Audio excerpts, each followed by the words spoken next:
as it comes in. Obviously, it's going to be sketchy for some time because you can imagine what is happening to every circuit, radio and telephone between the East Coast and Dallas, Texas at this moment. Obviously, the circuits are jammed.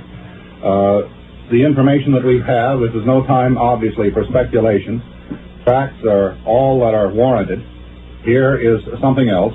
It was impossible to tell at once where Kennedy was hit, but bullet wounds in Governor Connolly's chest were plainly visible, indicating the gunfire might possibly have come from an automatic weapon.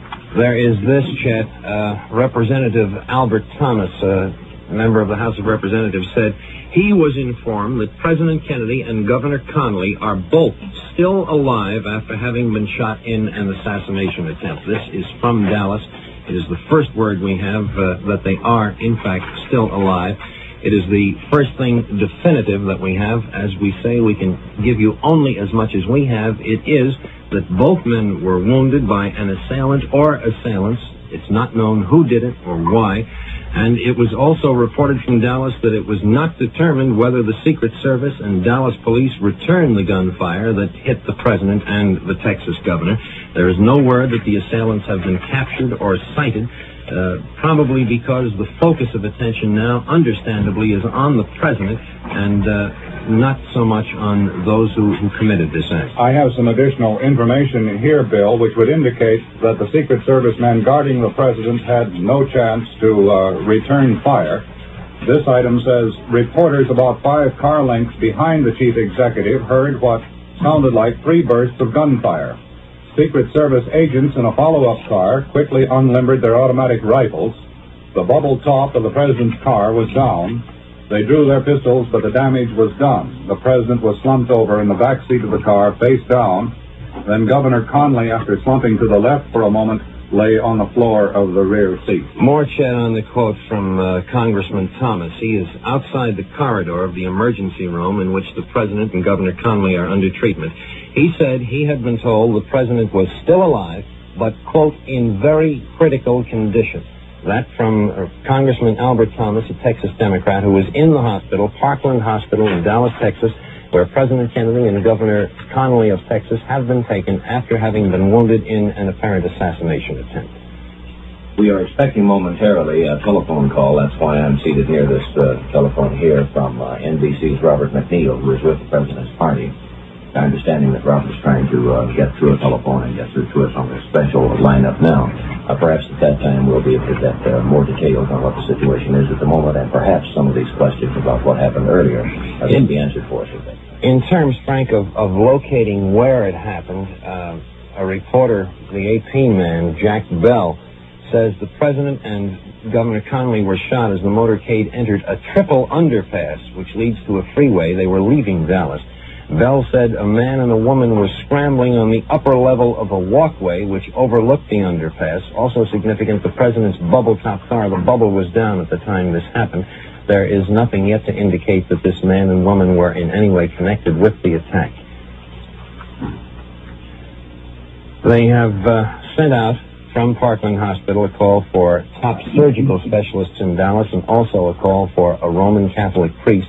But again, the best information we have now is that the president is still alive, but a member of Congress who is outside the emergency room where the president is being treated at Parkland Hospital in Dallas, Texas, says he has been told that the president is in very critical condition. You reported, I think, most of this substantially earlier. Here is an AP reporter asked Kenny O'Donnell, the presidential assistant, if Kennedy were dead. O'Donnell gave no answer. Kennedy was taken to Parkland Hospital near the Dallas Trade Mart, where he was to have made a speech. The AP reporter said Kennedy was transferred to an ambulance. He lay on a seat of the car, blood streaming. Bell reported 3 shots were fired as the motorcade entered the triple underpass, which leads to the Stemmons Freeway route to Parkland Hospital. The Secret Service waved the motorcade on at top speed to the hospital. Even at high speed, it took nearly 5 minutes to get the car to the ambulance entrance of the hospital. Reporters saw the president lying flat on his face in the car. The AP reporter said a man and a woman were scrambling on the upper level of a walkway overlooking the underpass. Larry O'Brien, the presidential aide, says he has no information on whether the president is still alive. Mrs. Kennedy was weeping and trying to hold up her husband's head when reporters reached the car. I think it might be pointed out in that last report from Dallas, the calling in of surgical specialists and a priest, that this is routine in a situation like this. If a Catholic is in critical condition, the summoning of a priest does not necessarily mean that the illness or the affliction will be terminal, that death is necessarily near. It is merely a precaution. Again, the best word we have is that both President Kennedy and Texas Governor John Connally are still alive. They are receiving treatment in a hospital emergency room in Dallas, Texas, at the Parkland Hospital, where the two men were taken after being wounded in an assassination attempt today. The report is that the president is in very critical condition. We have no more than that. You can appreciate that we would not have, because the prime concern of everyone now is to treat the president and the governor for their wounds and to save their lives if possible. Bill, if I may suggest that you and Chet have been so busy bringing the bulletin information to the audience, of course, a great many people are not aware of the earlier details of the story, and radio and television sets have been going on all around the country. So I wonder if for their benefit as well as for mine, I'm getting in on it late, that you could reconstruct what we know from the top in chronological order, insofar as you have those details. Well, basically, Frank, of course, the president was on this 2-day trip to Texas, making a series of speeches. It was said that one of his missions in Texas was to try and coalesce the divergent wings of the Democratic Party. He had made a speech in Fort Worth, Texas, which is, I think, about 25 or 30 miles from Dallas. He then moved to Dallas and was about to make a speech, was on his way to another site of a speech in Dallas, or just on the fringes of the city. This was a motorcade? It was a motorcade, and it was moving with, as has been reported, the bubble top of the presidential car down. This may have been a tragic mistake. But all we know is that at roughly 12:45 or so, the shots were fired. Central Standard Time? I think it would have been Dallas time. Yes, it would have been Dallas time. It has happened within the past 20 minutes. Yes, within the past 20 minutes or so. The president was headed for another speech, and the motorcade was moving along on this freeway, going under a ramp of another freeway when the attack took place. Here is some information on a speech which he apparently had just made before being shot. President Kennedy lashed out today at those he said who confuse rhetoric with reality. Speaking in an area where supporters are booming Senator Barry Goldwater's chances for the 1964 Republican nomination, Kennedy said that ignorance and misinformation, if allowed to prevail in foreign policy, yes, we will, handicaps this country's security. NBC News. Put Mr. McNeil on, please. This is Robin McNeil, our correspondent, who has been traveling. Hello, Bob. Bob, are you there? This is Frank McGee. Bob, I'm in 5HN. We are on the air. You take it from the top, Bob, and tell us everything that you know, if you would, please, in chronological order. Starting at the very top, unless you have some late information on the president's condition.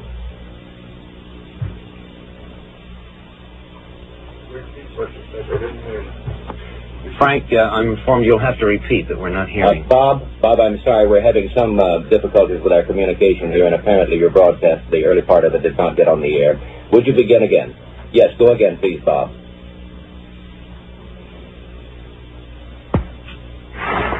They're not getting the other end of the conversation. Bob, I'm Frank, sorry. I'll tell you what, let's do it this way. You speak slowly, and I'll repeat what you say. All right, this is Robert McNeil reporting from Dallas. Now, please go ahead, Bob. Bob is at the hospital in Dallas, where the president has been rushed. The president is seriously wounded. This information comes from Texas Senator Ralph Yarborough, who was with the president.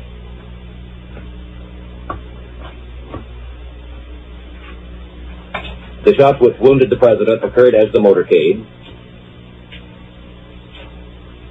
was running through huge crowds in downtown Dallas.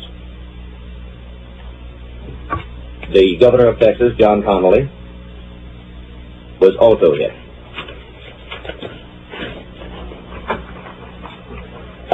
The Texas governor was sitting on the far side of the car across from the president. Mrs. Kennedy, who was seated between them, was not wounded.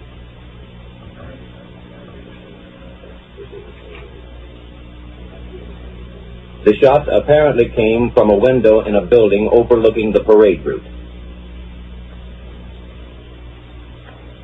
But about one street back from it, shielded by some trees.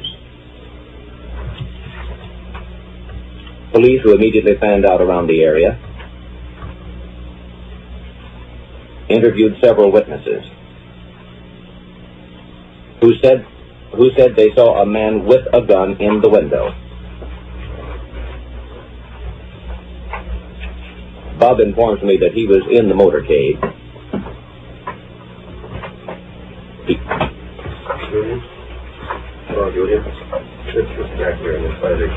He says he was able to hear the shots. They stopped, and as the shots rang out, people lining the streets screamed and lay down on the sidewalk and in the street.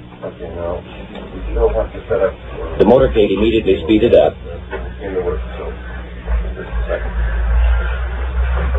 And rushed the president straight to the Parkland Memorial Hospital, from which you're speaking now, Bob.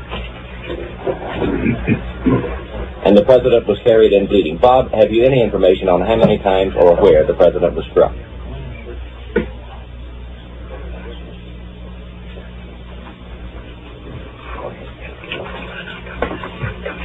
Bob does not know how many times or where the president was struck. All he knows is that the president was seriously wounded, and that is the latest information that they have. Think about what you're going to say when you go on in. He heard 3 shots. Another reporter at the scene says he heard 4. Turning to the Texas governor, Bob, can you tell us how many times or where he may have been? I see, Bob. Now, one further question. Can you tell us anything about the man who was seen with the gun in the window? Has he been placed under a...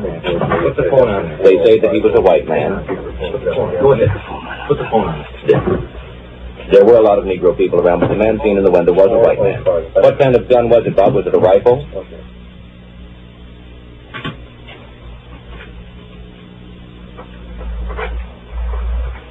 A policeman has told Bob that the policeman heard that it was a high-powered rifle, but there's been no confirmation of that. Just a moment, Bob. Please stand by. Hold on to Bob. I think we have a gadget here, Frank. Put the receiver on that, Frank, and apparently it will function as a speaker. And let Bob talk. Bob, I'm told that this little thing I've just attached to the telephone... Bob, did you say a few words for us? You're still there.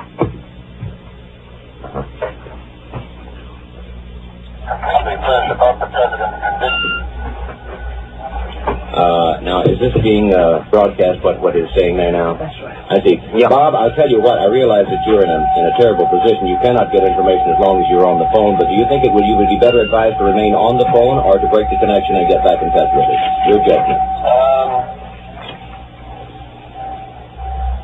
I think I would be better advised.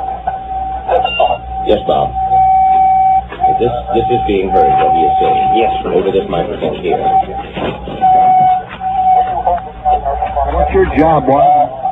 Hello? Yes, Bob. I have a medical student here. We're going to hold his line open for me. All right. And if you'll just chat with him, I'll ask somebody else to chat with him until I come back in about 5 minutes.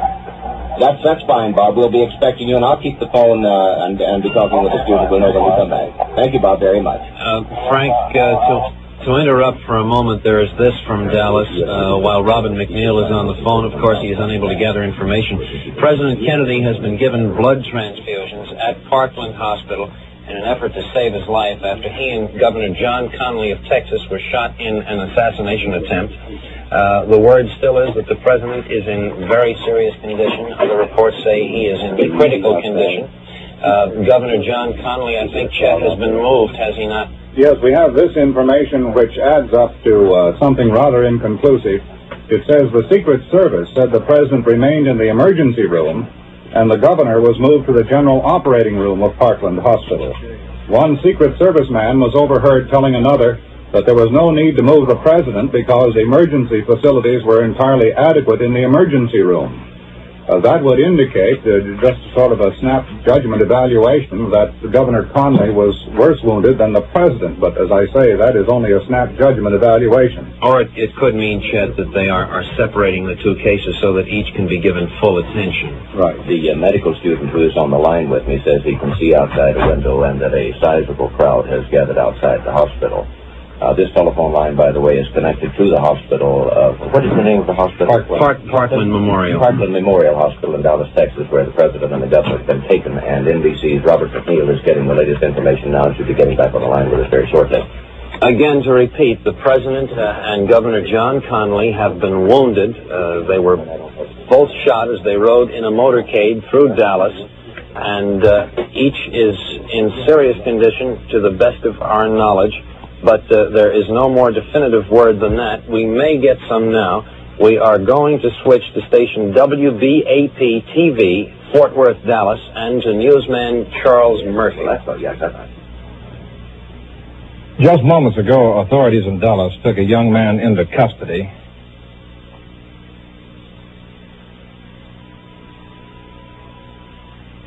Which was really never held. Is now. As you can appreciate, communication facilities, as you just saw, went in and out. This is a time of what would probably best be described as controlled panic. The arrangements for that switch to Fort Worth were made entirely hastily under conditions of extreme pressure, and that is why the picture came and the audio didn't, and then when the picture dropped, the audio came in.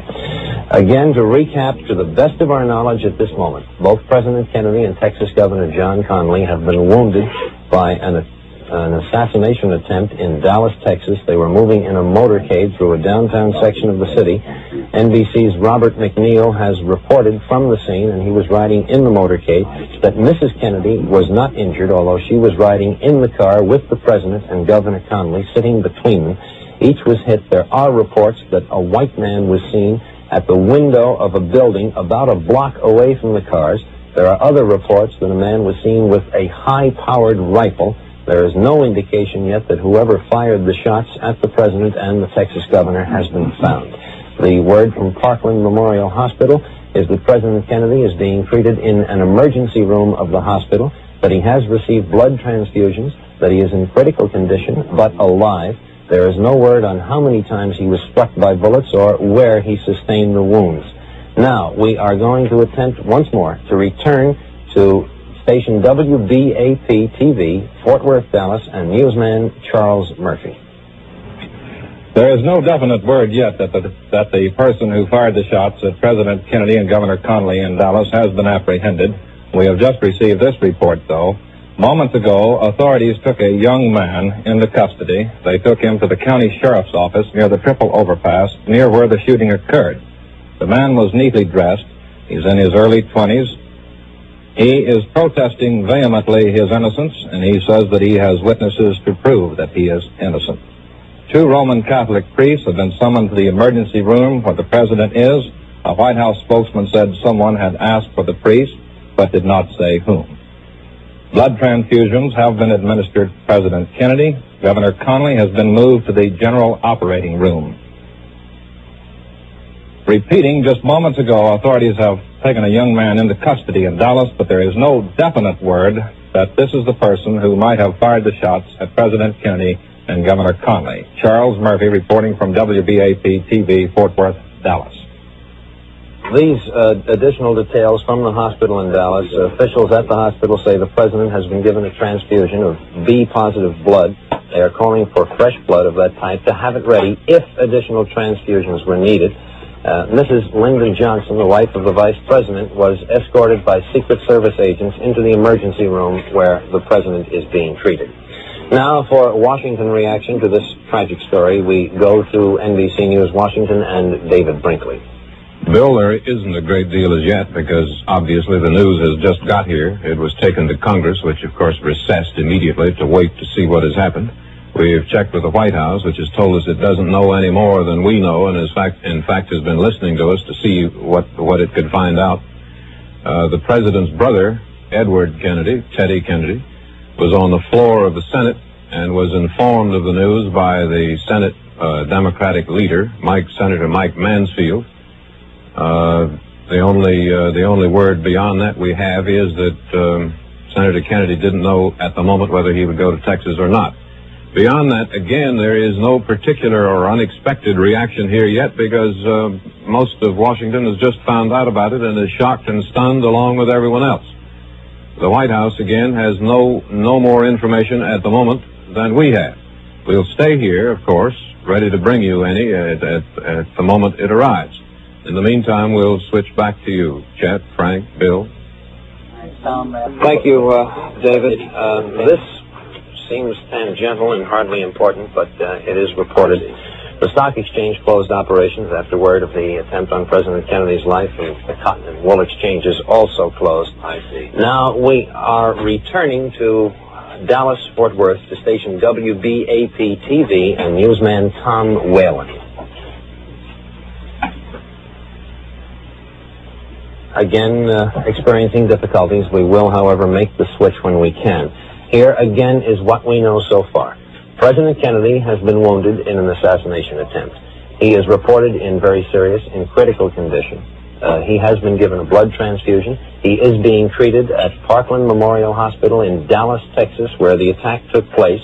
There are reports in Dallas that a young man has been taken into custody, but there are no indications that he has been charged with anything. He is insisting he had nothing to do with the attempt on the president's life. Yes, Bob. Now, for late details, we go to newsman Tom Whalen at WBAP-TV, Fort Worth. This is Tom Whalen in Fort Worth. WBAP newsman James Darnell in Dallas on the scene of the presidential shooting, the shooting in which President Kennedy and Governor Connally were shot, has an eyewitness interview with a Mrs. Jean Hill. Here is the interview. What is your name, ma'am? Jean Hill. From Dallas? That's right. And did you see the shooting, miss? Yes, sir. Can you describe what happened? Yes, sir. Will you do that now? They were driving along, and we were the only people in this area on our side, and the shots came from directly across the street from us. And just as the president's car became directly even with us, we took one look at him, and he was sitting there. He and Jackie were looking at a dog that was in the middle of the seat, and about that time, 2 shots rang out just as he looked up.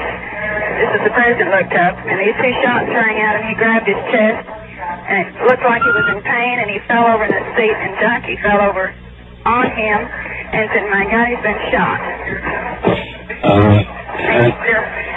After that, more shots rang out, and the car sped away.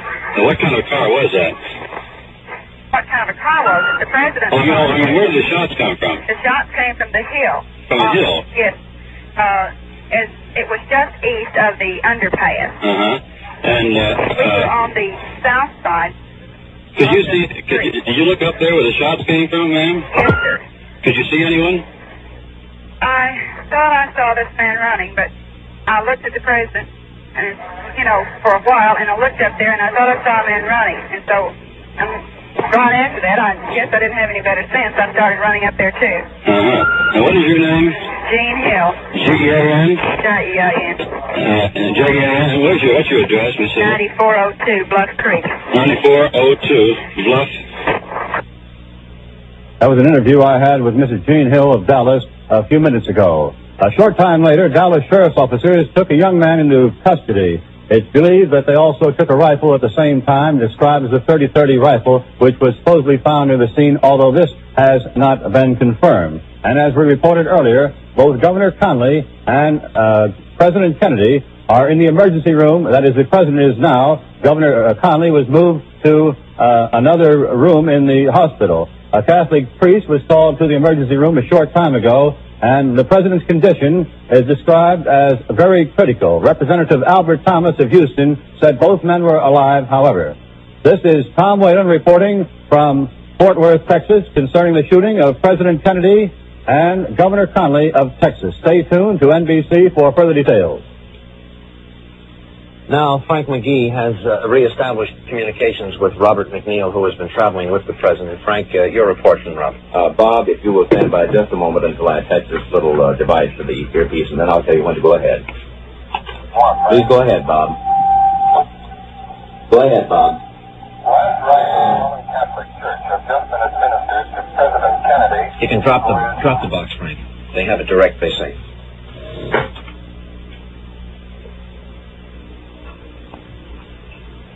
You can give him go ahead. He's going. He's going. And we're not getting it, so perhaps we'd better go back to the black box. We're not getting it on a direct feed, Frank. We may have to return to that black box. Bob, I'm sorry to interrupt, but we are again experiencing difficulties with the feed. So would you start at the top again, please, Bob, and I'll repeat you as I did the last time. Freeway. We're headed for the freeway. That's right. The last rites of the Roman Catholic Church have been administered to President Kennedy, who is said to be seriously wounded in a Dallas hospital after being shot at during a motorcade through the city. The rites were administered a few moments ago by Father Hubert. They do not necessarily mean that the president's condition is fatal. White House officials say the president's condition is still uncertain. He was carried into the hospital unconscious.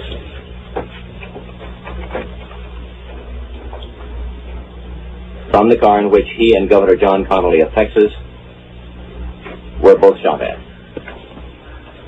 Mrs. Jacqueline Kennedy, who is in the rear seat of the open car beside the president, was not hurt. Vice President Lyndon Johnson, who was with the president, walked into the hospital. Bob, let me interrupt. Was he in the same car? All right, please, go ahead. Walked into the hospital, holding his own arm.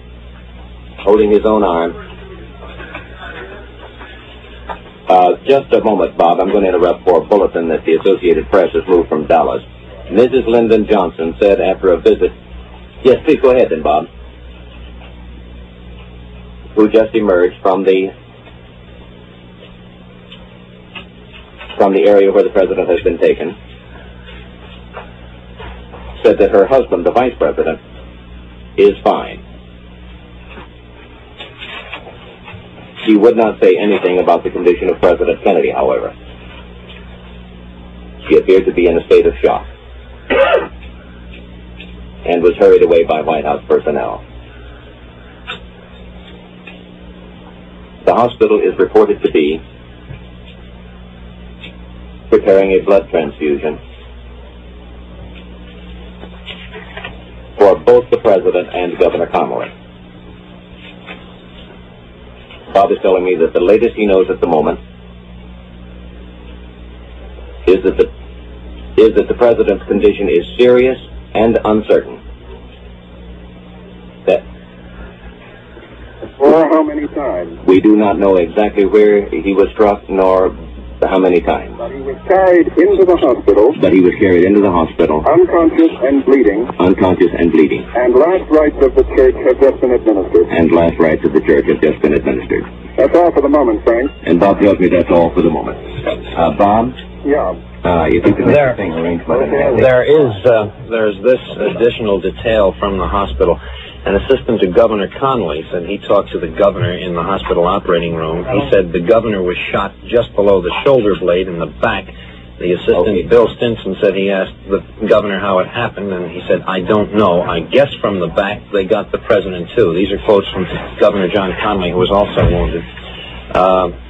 There are additional reports that the governor's aide asked the governor if there was anything he could do, and all the governor said was just take care of Nellie for me. That is Governor Connally's wife.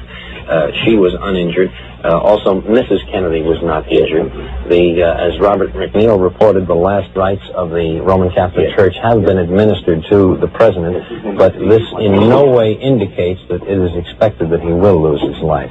And Chet has something more. Director J. Edgar Hoover of the FBI has telephoned the Dallas FBI office, ordering an all-out investigation of the attempt today on the lives of the President and Governor John Connally of Texas. Here is an item. Both women, meaning Mrs. Kennedy and Mrs. Connolly, disappeared into the emergency section of Parkland Hospital to await news of their husbands.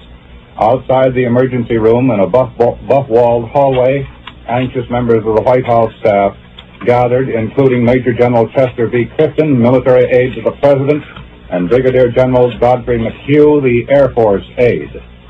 Mrs. Evelyn Lincoln, the President's Secretary, Pamela Tenure, Press Secretary to Mrs. Kennedy, and other members of the staff were shown to a special waiting room not far from the emergency room area where the President was lying. As Frank McGee has reported on direct word from our correspondent in Dallas, a crowd is gathering outside Parkland Hospital in Dallas.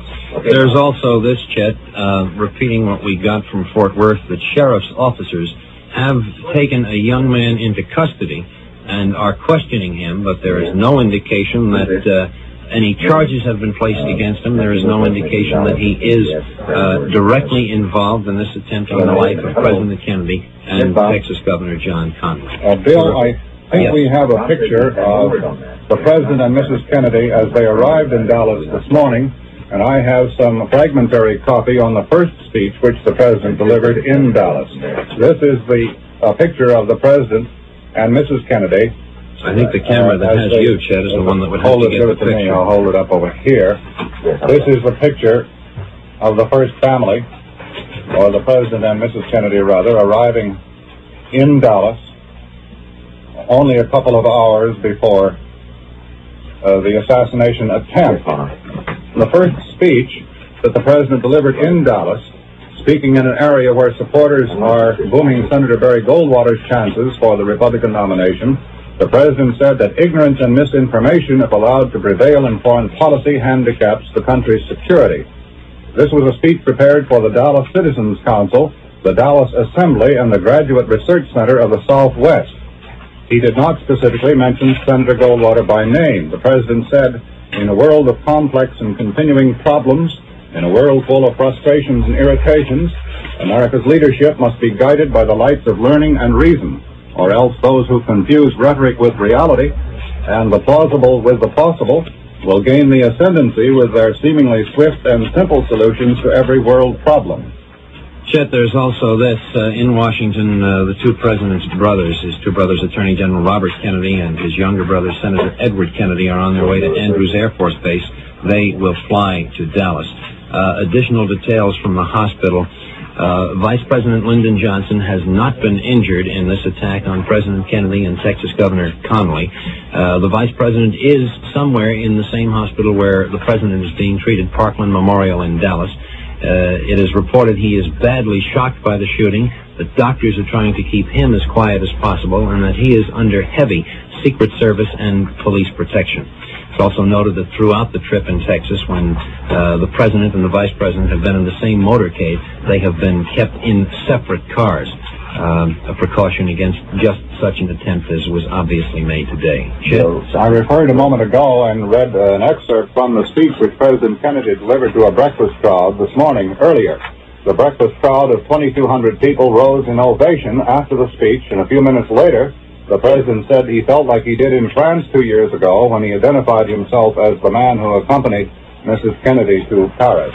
Do you have anything else, Frank? Yes, there was just excuse me just a moment, John. There was just word from the hospital that they have dispatched a call for a neurosurgeon. I understand would indicate that one of the two had been hit in the head, would it not? Or either the head or possibly some spinal damage. There is also this, understandably, in a situation like this, the information comes in fragments and comes from unexpected places and uncontrolled angles. Senator Ralph Yarborough, Texas Democrat, who was in a nearby car when the attack took place on the President, said he saw the President's lips moving at what he called a normal rate of speed while Mr. Kennedy was being rushed to the hospital. How much it means, we do not know. There's further word from the hospital, Bill, that they're trying to make arrangements as quickly as they can for a press conference where as much actual and detailed information as they have can be disseminated. Now, there is word here, Frank, that at least one neurosurgeon has arrived at the hospital. I should imagine in a case such as this that virtually every medical specialist of any sort and description and capability would be called into the hospital so that all medical treatment would be available to the President. Chet? In just this momentary lull, I would assume that the memory of every person listening at this moment is flashed back to that day in April 1945 when Franklin Delano Roosevelt... Excuse me, Chet. Here is a flash from the Associated Press, Dateline Dallas. 2 priests who were with President Kennedy say he is dead of bullet wounds. There is no further confirmation, but this is what we have on a flash basis from the Associated Press. 2 priests in Dallas who were with President Kennedy say he is dead of bullet wounds. There is no further confirmation. This is the only word we have indicating that the President may, in fact, have lost his life. It has just moved on the Associated Press wires from Dallas. The 2 priests were called to the hospital to administer the last rites of the Roman Catholic Church, and it is from them we get the word that the President has died, that the bullet wounds inflicted on him as he rode in a motorcade through downtown Dallas have been fatal. We would remind you there is no official confirmation of this from any source as yet.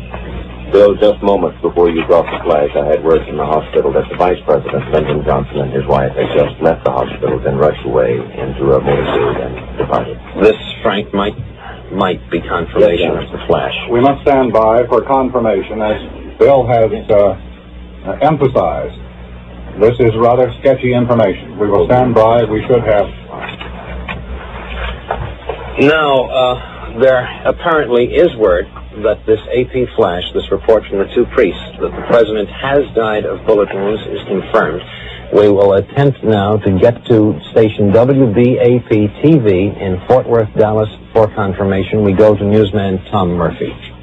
Substantiating this, but not confirming it, is a report about 5 minutes ago by the Dallas Police Department to all of its officers that the President had died. Some 3 to 5 minutes later, the AP flashed that 2 priests at the hospital say the President is dead. Charles Murphy, returning now to NBC in New York. Word from 2 sources. Again, it is not... Bill, excuse me. We have NBC's Bob McNeil on the line now with the report. Please go ahead, Bob. White House Press Secretary Malcolm Kilduff has just announced that President Kennedy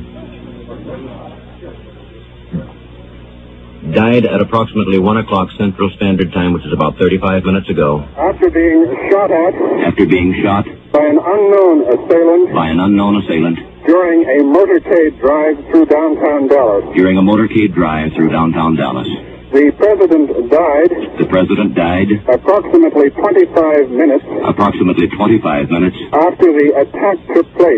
the attack took place. He had been rushed bleeding and unconscious to the Parkland Memorial Hospital in Dallas and was given blood transfusions. About 15 minutes ago, reports NBC's Bob McNeil from Dallas, to whom I'm talking now. A priest emerged after having given the President the last rites. Just before the announcement of the President's death was made, Vice President Lyndon Johnson emerged grim-faced and was driven off with a police escort to assume the constitutional responsibilities of the presidency. A casket has just been brought into the emergency ward of this hospital for President Kennedy. The attack took place as the President was just completing what amounted to a triumphal drive through downtown Dallas. Through downtown Dallas. Encountering the biggest. Encountering the largest. And in some ways the most friendly crowds. And in some ways the most friendly crowds. Of his two-day Texas tour. Of his two-day Texas tour. Dallas police. Dallas police. Had put into effect. The most stringent security precautions in the city's history. The most stringent security precautions in the city's history. Because they had anticipated. There might be some demonstrations. Against President Kennedy. Like those which marked the visit. Similar to those which marked the visit of UN Ambassador Adlai Stevenson. On October 24th.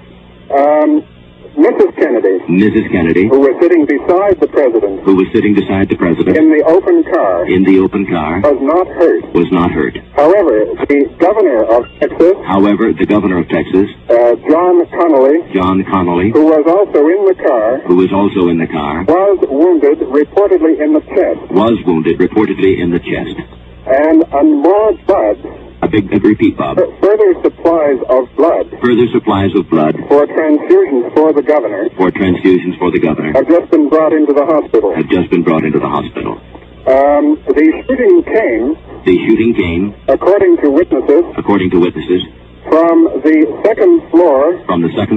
Of a building called the Texas School Book Depository. Which is about 100 yards. From the tree-lined parkway.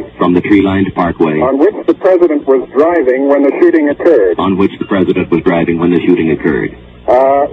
shots were heard. Frank, that's about all I can tell you at the moment. Bob, thank you very much. We'll keep the line open. Okay, we'll keep the line open. That was a report from NBC's Robert McNeil at the hospital in Dallas, Texas, confirming by way of word from the White House press secretary that President Kennedy is dead. The death, according to Malcolm Kilduff, who was acting as the president's secretary on this trip, came roughly 39 minutes ago at about 1 o'clock Dallas time. There is further word that Vice President Lyndon Johnson was taken from the hospital, and he was not wounded. He has been taken from the hospital off to a secluded place.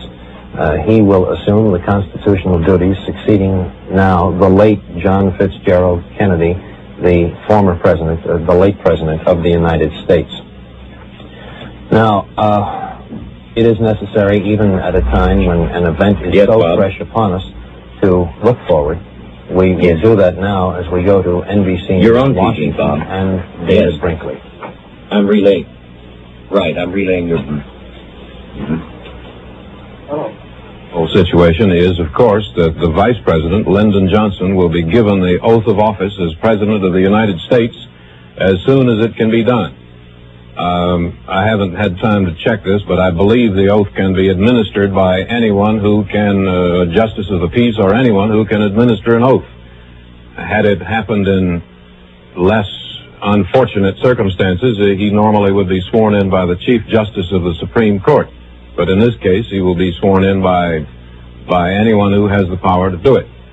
That means, therefore, that Lyndon Johnson will be President of the U.S. and will finish out Mr. Kennedy's term running until January of 1964.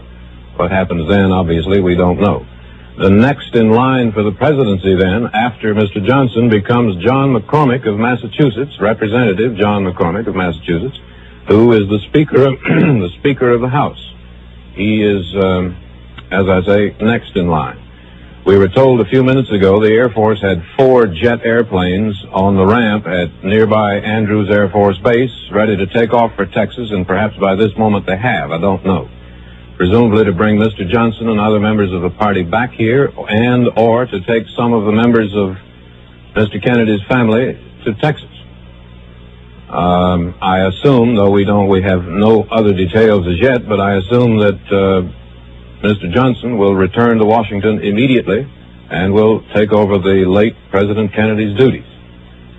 Now, that is about all of the detail we have at the moment. As I reported earlier, Senator Edward Kennedy, the president's brother, was presiding over the Senate in Lyndon Johnson's absence. The vice president, when he leaves his job in the Senate, can turn the gavel over to anyone. any member. In this case, Senator Edward Kennedy was presiding when the word came of the shooting. At that time, it was not known whether the president was dead or alive. A reporter in the press gallery upstairs overlooking the Senate gave the word to a Senate page, who then went down and told senators on the floor, the leadership. And the Senate was adjourned immediately and then was called back into session for a prayer by the Senate chaplain, the Reverend Frederick Brown Harris. In the meantime, the members left the floor and gathered around the news tickers and waited to see what has happened, and by now they know. Again, the few sketchy details we have at the moment, the White House was not getting information very rapidly because of the confusion and the haste at the scene.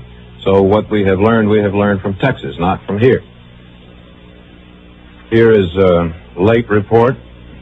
Cabinet members of Mr. Kennedy's cabinet, that is Secretary of State Dean Rusk, the Secretary of Interior Stuart Udall, and others, but I'm relying on memory. I don't remember who else was there.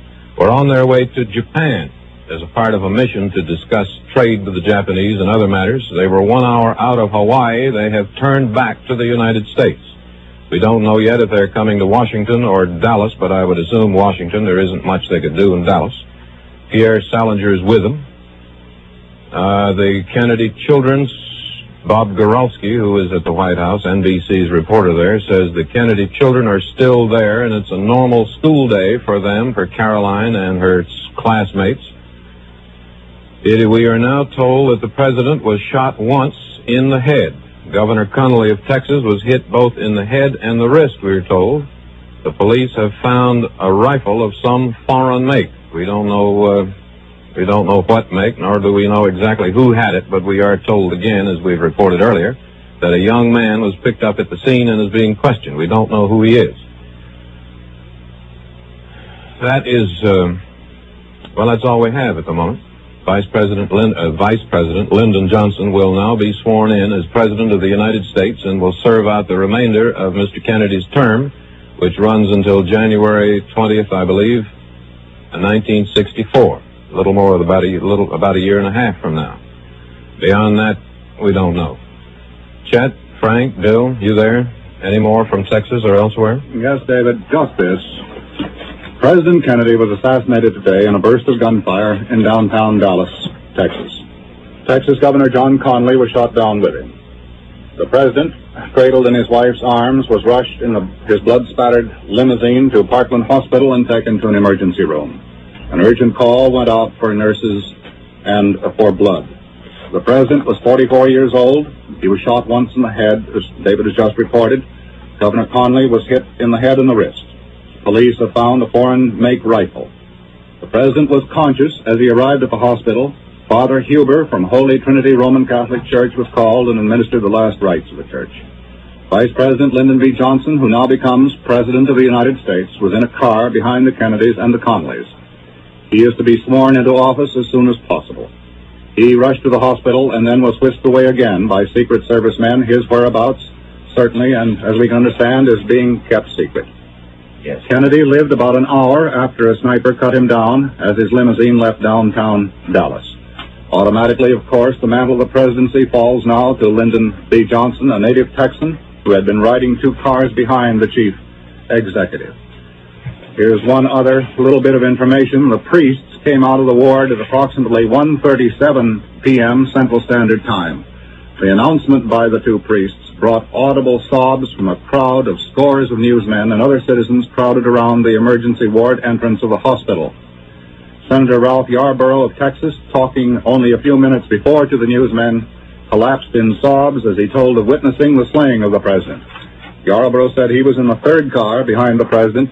It seemed to him, he said, that at least 2 of the shots came from the right rear. He said he couldn't say anything about the 3rd shot.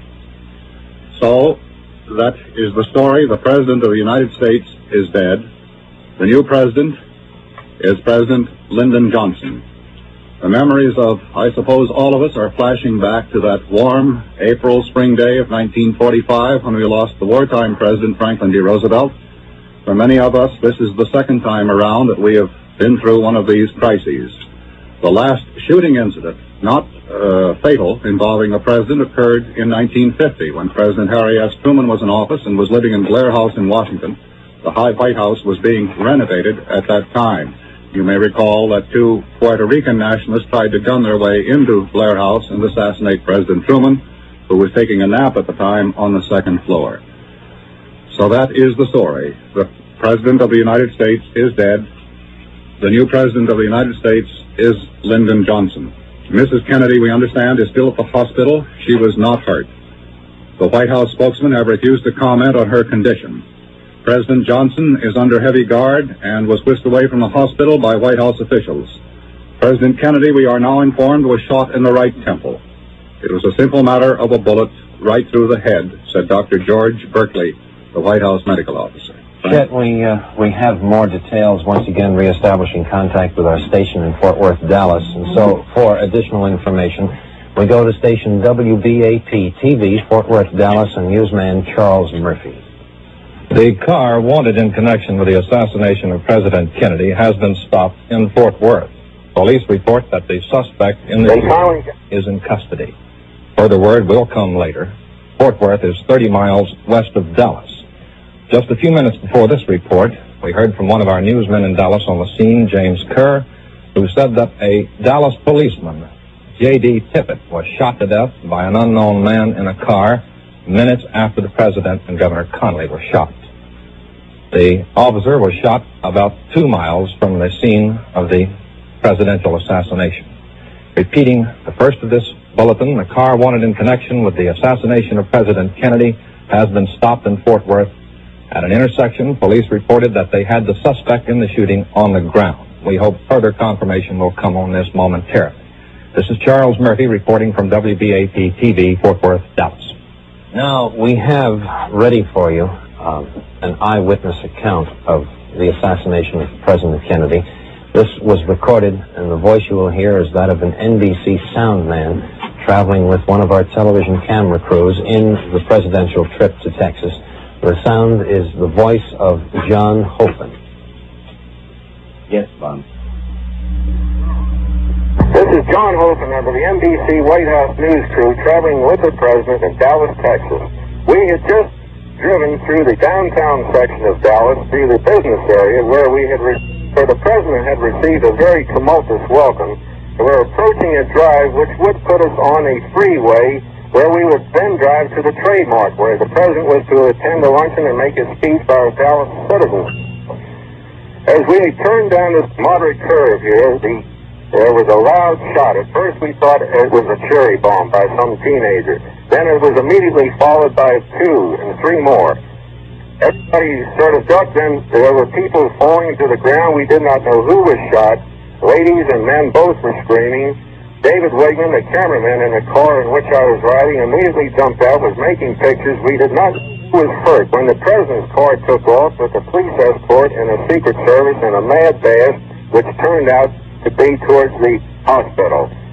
We picked up one of the remaining Secret Service men who had been left behind. He went with us in a mad frenzy in this motorcade behind the President's car. We were cleared through the police lines and finally got to the hospital.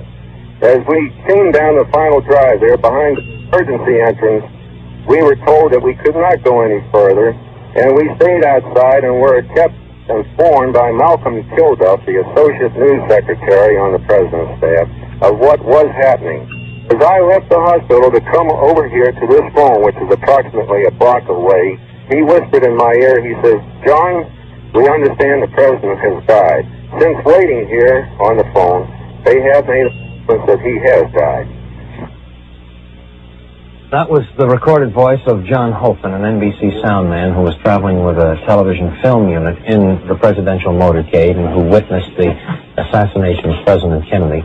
Now, Frank McGee, who has been keeping an open telephone line to the Parkland Memorial Hospital in Dallas, where President Kennedy died, is once again in touch with the NBC correspondent who was traveling with the President, Robert McNeil. Here now, Frank and his communications with McNeil. Yes, Bob, I understand that they're clearing the room, so would you give us a report on what you can see from there now? Well, President Kennedy's body, Frank, President Kennedy's body is in the emergency section. Oh, I'm sorry, Bob. I understand you can be heard directly now, so go right ahead with a straight report. President Kennedy's body is in the emergency section of this hospital at the end of a long corridor. For the past 45 minutes, the corridor has been filled with bewildered-looking White House officials, hospital interns, reporters. Now police are clearing out the entire corridor, and we believe that the president's body is about to be brought out. A bronze coffin was taken in about 15 minutes ago, and that was shortly after White House Press Secretary Malcolm Kilduff had officially announced that the president died at 1 o'clock Dallas time, that is 2 o'clock New York time, after the shooting incident in downtown Dallas. Bob, thank you very much. Does this mean you will have to leave this telephone? I can hold on for a second here, Frank, I think. Well, please do. I'll hang on as long as I can. Yes, as long as you can. And that's the word from Dallas, Bill, at this time. Some additional detail here. The flag at the White House has just been lowered to half-mast. We also have 2 eyewitness reports on the wire services. One eyewitness reporter, a television reporter named Mal Couch, said that he saw a gun emerging from the window of a warehouse. This warehouse was located just beyond a triple underpass through which the presidential motorcade had to go on its way into downtown Dallas. And just as the car emerged from the presidential car emerged from this underpass, 3 shots rang out. 3, not 2. We know that Mr. Kennedy was hit in the right temple and that Governor Connally was hit in the head and wrist. That's all we know at the moment on Governor Connally. We do not have a late report on his condition. As you know, the president died just about an hour ago from his wounds. This is the first assassination of a president of the United States since William McKinley, I think, in 19... Well, here's something on Governor Connally. He's reporting in satisfactory condition. This has just been, as Bill just told you, Governor Connally is in satisfactory condition. We have no report on the condition of Mrs. Kennedy. She is in the hospital still. Traveling behind a police escort with his wife, Lady Bird Johnson. She is now the First Lady of the land since Mr. Johnson has become President of the United States. Lady Bird Johnson has been under heavy guard and is in seclusion somewhere in downtown Dallas. Actually, Merrill, excuse me, do you have information? This is not information. Well, I was just going to say that President Kennedy is the 3rd American president to be assassinated since Lincoln. The others were James Garfield in 1881 and William McKinley in 1901. And as a matter of fact, this continues one of, I suppose you'd have to call it one of the grimmest statistics in American history. No president in the last 100 years who has taken office in the 0 year has completed his term of office. They've all died. The Capitol is now starting to react to what has happened in Dallas, and for a report on that, we go now to Martin Negronsky, NBC News in Washington. This is the flag at half-mast outside our studios here at NBC in Washington. We assume that the flag at the White House is at half-mast in the same way, and that all over this capital city of the United States, wherever the American flag flies, it has been lowered to half-mast as a sign of respect to the President of the United States. We have very little news as yet on the reaction in Washington. It happened so suddenly. There has been very little opportunity for any real reaction. Senator Mansfield has made no statement, the Senate Majority Leader. Speaker McCormick, who is now in the position in relation to President Lyndon Johnson, that Lyndon Johnson was in relation to President Kennedy, has made no statement, nor has the Senate Minority Leader, Mr. Dirksen, nor, as far as we know, has the Senate Whip, Mr. Humphrey, Senator Humphrey of Minnesota. Senator Humphrey was informed by his aide while he was at lunch at the Chilean embassy of what happened. His aide reported that the senator's voice cracked several times, that he seemed completely numb, that he was unable to make a response, and said he would be immediately back to his office. I am told by an aide of Senator Ted Kennedy, of Senator Edward Kennedy, who now is presumably en route to Dallas with his Attorney General brother, Robert, that when Senator Kennedy was informed of this, that he said not a word, merely laid down the gavel where he was presiding over the Senate of the United States, quietly stepped down from the rostrum and proceeded to leave the chamber. And the Senate, of course, went into immediate adjournment after the prayer by the Senate chaplain, Mr. Brown. All through the city, as we try to call government offices, it's almost impossible to reach prominent officials. I tried myself to call the Attorney General's office and discovered that the Attorney General had been out at his home in Virginia having lunch. The girl who answered the telephone in his office was crying so heavily she couldn't really make herself understood to me, and I could only make out that she knew that the Attorney General was at lunch and that he had been informed of what had happened. It's a state of shock, really, is the only way that I can describe the feeling that we have here in Washington. It goes for me, it goes for David Brinkley, for all of us correspondents as well. It's so impossible, I think, for all of us to contemplate, to realize, to understand that this young, so vital man can be dead in this fashion. There's nothing else really to report from here in the Capitol. Back to New York. I think we must remember that it was only last week when the President was making a similar motor drive from New York's Idlewild Airport into New York, when at his discretion he elected not to follow behind the usual motorcycle escort with all the flashing lights and the sirens because it is so disruptive of traffic, and at the time that he was coming into New York it was a particularly busy time. And it, of course, created some snarls. The President's limousine was delayed at several points. At one time, it was even blocked by a truck and some buses. But they did, of course, make it into the heart of New York. And later, the President was pictured as having enjoyed this quite enormously because he liked to be treated without those considerations. And, yes, Bob, I am. Do you have word? Frank is speaking to NBC correspondent Robert McNeil. Has been in constant telephonic communication since the story first broke. Robert has been working at the hospital, and of course you can appreciate that there are times when he will be off gathering information, other times when he will come back to the phone to report to us. And so, from time to time, Frank and he will confer as to whether or not he has new information that he can add to what we already know about what happened in Bob, Dallas if you'll today. stand by just a moment. Bill, unless you have some late information. I have not, sir. No, go right ahead. Bob was just talking with me about the contrast and attitudes of the President's arrival and the mood that now prevails in Dallas, and I think this might be of some interest. So, Bob, if you'll go ahead, I believe he can be heard on the air now. I think he can, yes, Frank. Yes, Bob, go ahead.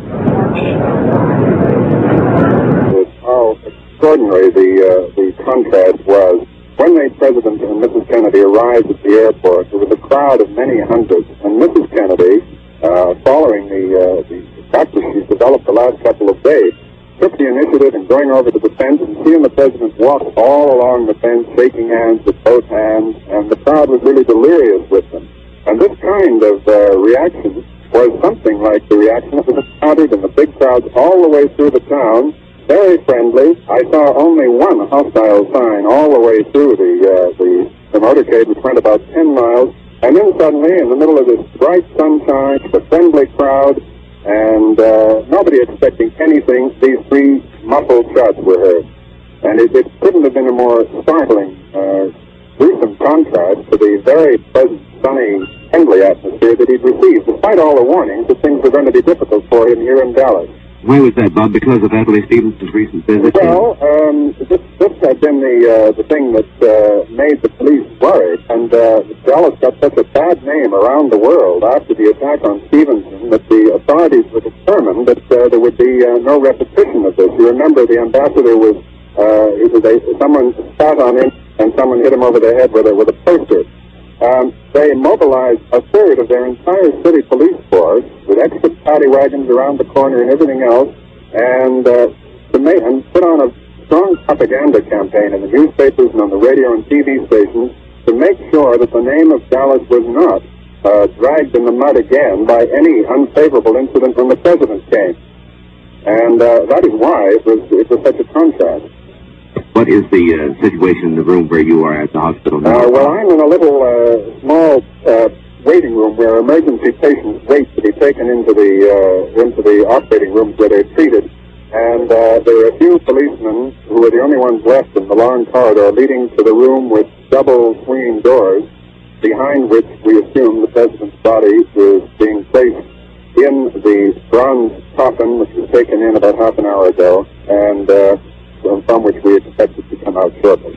Bob, we have a still photograph here in the studio that has just moved, and it shows a man and a woman and what looks like two small children lying on the ground. I understand you saw these people. Yes, well, they were the first people I went to. I must have got there shortly before that picture was taken, when I jumped out of the press bus, and they, in common with many other people, were screaming and lying down in the grass to escape from the shooting. The minute the shooting sound started, the air was filled with the screams of women and children, sort of very feminine wailing filled the air, and everybody lay down on the sidewalks, on the grass, on the edge of the parkway, and I assume that the picture you're talking about is that, because nobody else I know was, besides Kennedy and Governor Connolly. We lost a part of that. You say, as far as you know, no one else. As far as I know, no one else was hit, other than President Kennedy and Governor Connolly.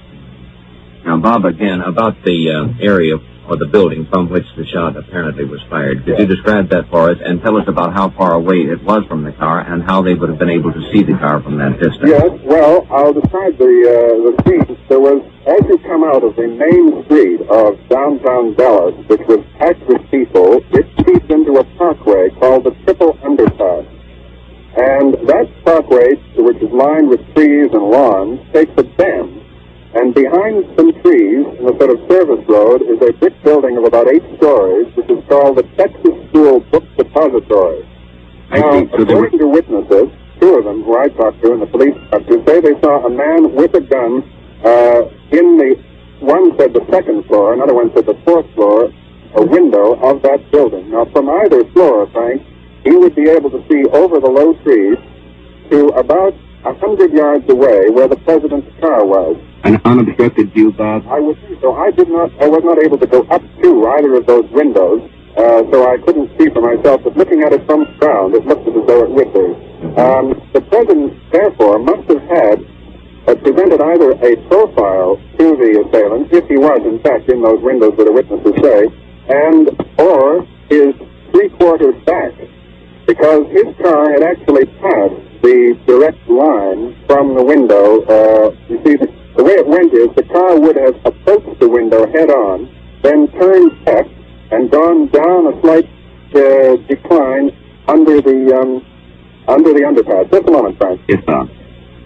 That seems to fit, Bill, with what he said. The word that we had here was the president was struck in the right. Yes, Bob. The president's body has been carried out. Right, say again, Bob. The president's body has just been carried out of the hospital in the bronze casket, and it was accompanied by his military aide, Major General Clifton.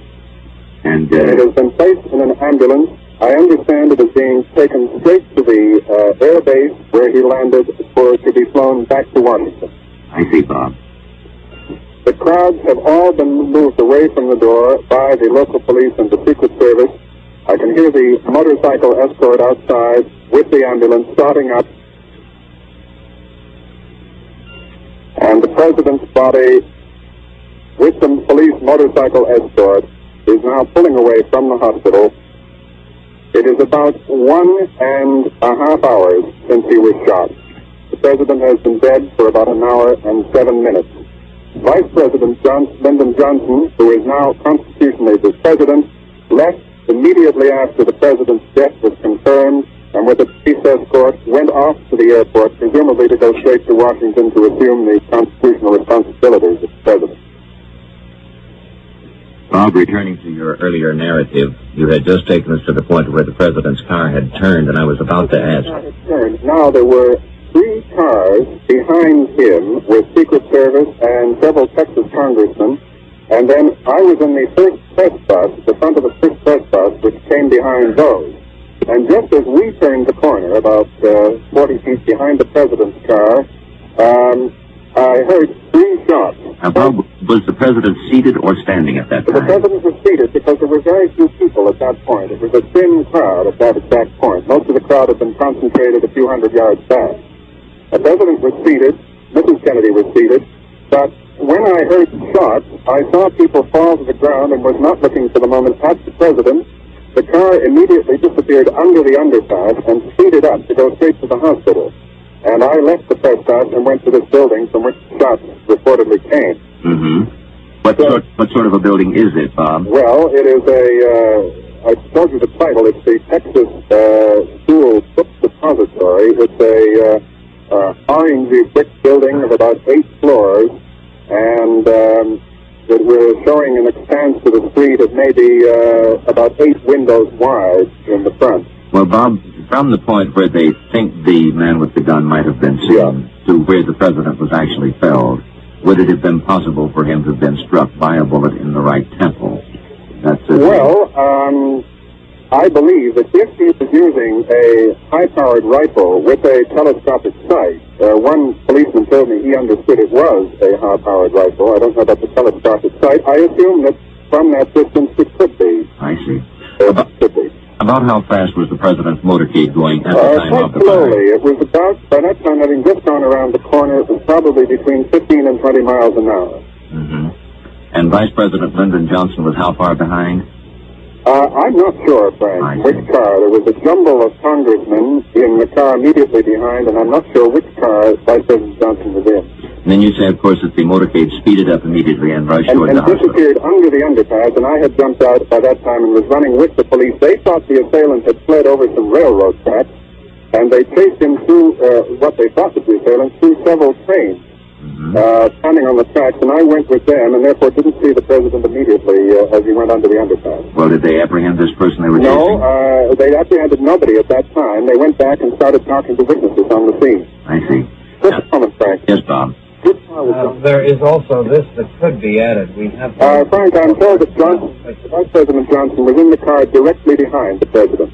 I see. Now, Bob, from the point where the assassination occurred to the hospital is about how far in time and distance, would you say? Well, it's about a mile and a half. I was able to commandeer a private car. Hold it, Bob. We have a little information here, please. We are now going to the United Nations, where I'm told delegates from the member nations are expressing their condolences to Ambassador Adlai Stevenson. So we switch now to the United Nations. I call now on the Secretary General. Mr. President, as Secretary General of the United Nations, I would like to express profound sorrow at this most tragic event and to be associated in the condolences to Mrs. Kennedy, to the members of the bereaved family, and to the government and people of the United States.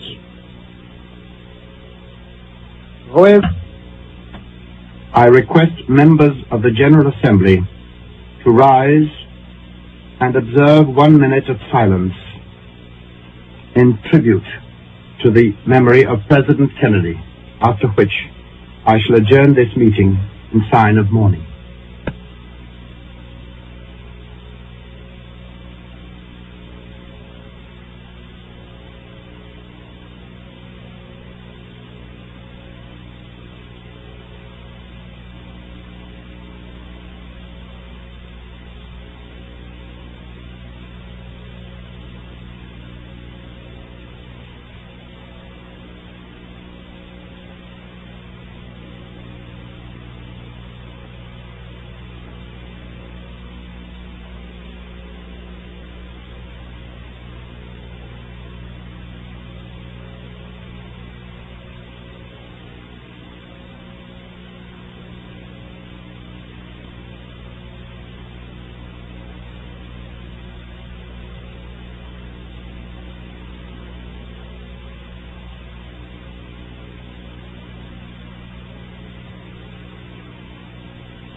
The meeting is adjourned. Delegates of the 111 member nations of the United Nations standing in a moment of silence in sympathy to the United States government for the loss that was sustained today with the assassination in Dallas, Texas, of President John F. Kennedy. We have word that Mrs. Kennedy, who was riding in the car with her husband and Texas Governor John Connally at the time the shots were fired, Mrs. Kennedy at no time collapsed, at no time did she give way to hysteria, that she fell to the floor of the car where the President had slumped after the bullet struck him in the head and cradled his head in her lap, held him in her arms all the way to the hospital, and at no time gave way to hysteria, although there were reports of her shouting, "Oh no," at the time the President was hit by the sniper's bullet. We now have more reports from the area where it happened, so we return to station WBAP-TV in Fort Worth and newsman Tom Whalen. Here's an additional report on what you heard NBC correspondent Bob Abernathy describe a few minutes ago, the building in which the sniper had hidden. It's the Texas School Depository at the intersection of Elm and Houston Street in Dallas. Dallas Crime Laboratory Lieutenant J.C. Day went to the building a short time after the shooting took place, and he walked out with a British .303 rifle. The rifle has a telescopic sight. Now, the rifle was found on the 6th floor of the building near a corner window. Also, police searching that area found 3 empty .303 cartridge cases, also strapped with chicken, as if the person could have been there for some time. There were boxes of books, textbooks, and other school materials stacked up all around on 3 sides of a sniper's nest, as if he had been there for some time. There was a gun rest made of papers near the open window that commanded the site from which the sniper, by which the presidential motorcade passed when the President and Governor Connally was shot. We also have another eyewitness account, Charles Bren of Dallas, who was probably the last man to view the President from the street as the motorcade sped away. Here is Charles Bren's report.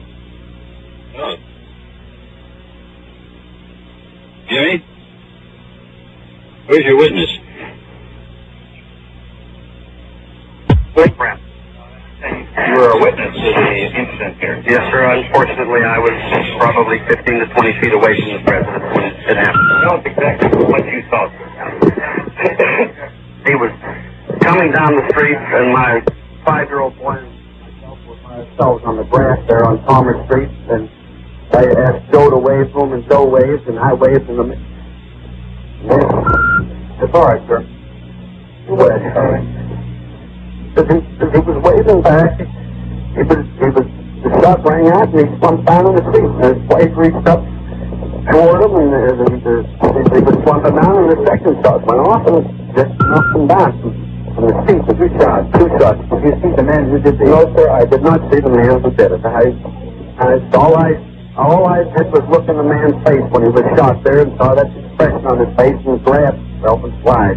And the second one, whenever it went, why, I'm positive it hit him. I hope it didn't, but I'm positive it hit him, and he went all the way down in the car.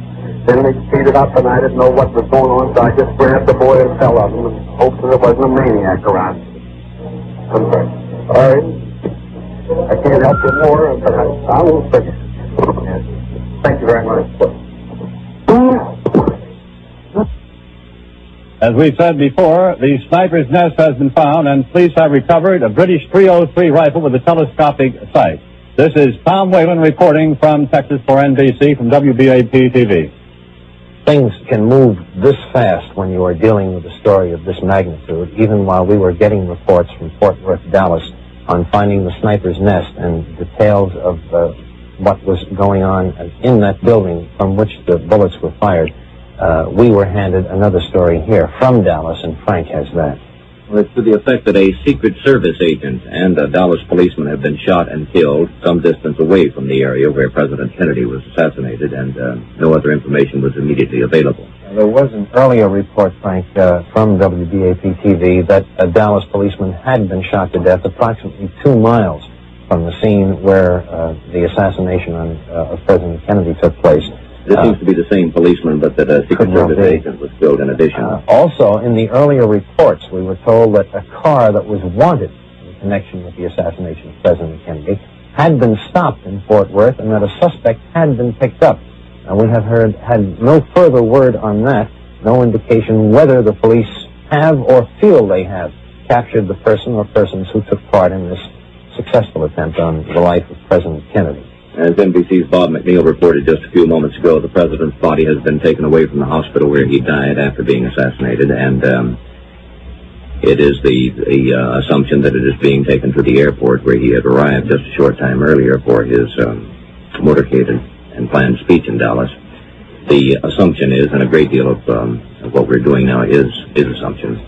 The assumption is that he will be taken by plane back to Washington where his body will lie in state. Mrs. Kennedy, at last report, was still in the hospital. It was now President Johnson, Lyndon Johnson, left the hospital a short time earlier, and the thought there also was that he was headed for the airport to catch a jet back to Washington where he will be sworn in as President of the United States. There is this, Frank. Robert Goralski reports from the White House that George Reedy, who was Lyndon Johnson's assistant, has just arrived at the White House. And the speculation is that that is in preparation for the administering of the presidential oath to Mr. Johnson.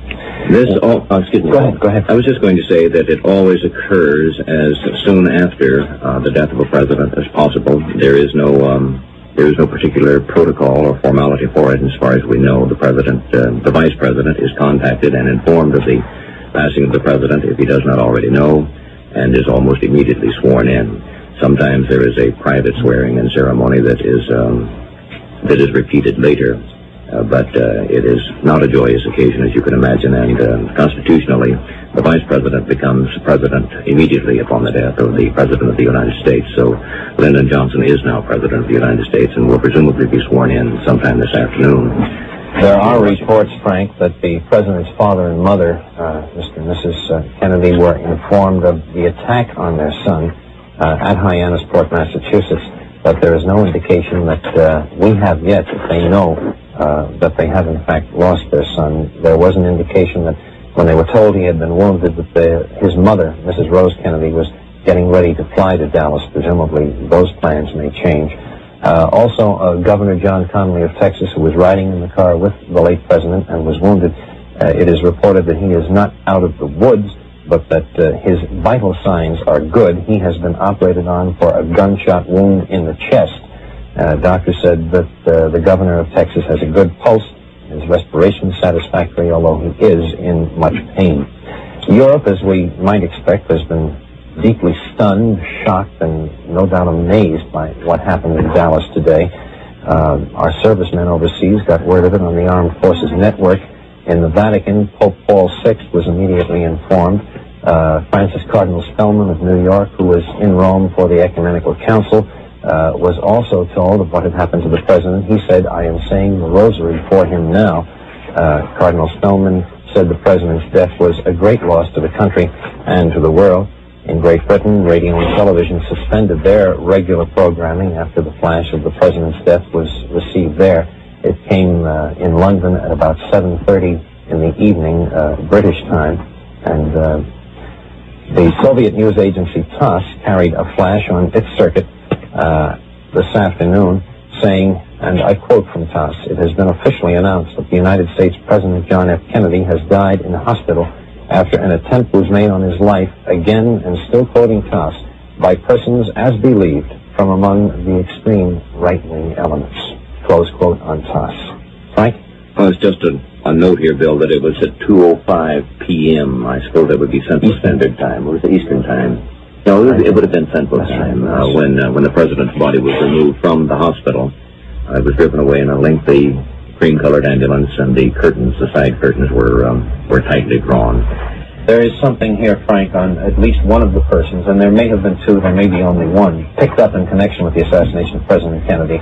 A white man in his mid-20s was arrested in the Riverside section of Fort Worth in the shooting of a Dallas policeman.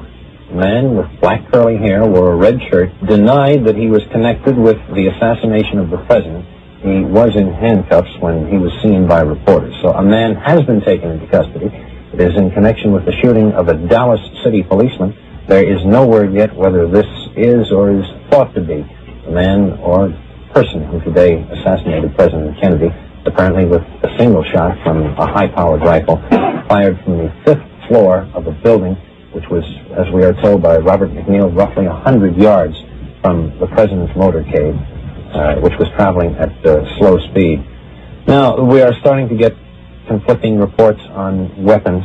There was one that it was a .303 rifle, and that 3 spent .303 cartridges were found on the 5th floor of this building, along with some remnants of chicken, indicating that the sniper staked himself out for quite a while before firing the fatal shot today. Now there is another word that a Mauser has been found, a 7.65 Mauser. It's a German army rifle which had a telescopic sight with 1 shell left in the chamber. 3 spent shells were found nearby. What this means, whether this is the weapon or the other, we do not know. Possibly the Mauser is measured in millimeters and might come close to being a .303. Might well be. I would expect certainly that during these early and confusing moments of this thing, we're likely to get conflicting reports. It's of no consequence in the final analysis. The president is dead, has been shot. I'm sure that all of us from time to time have wondered if it is really necessary to go to the great lengths that the Secret Service does go through in trying to protect the life of the President of the United States. Each infinite detail is checked out. I would assume, but I think it's a safe assumption, that the driver of the automobile, who was a Secret Service man, knew instantly where the nearest hospital in Dallas was located.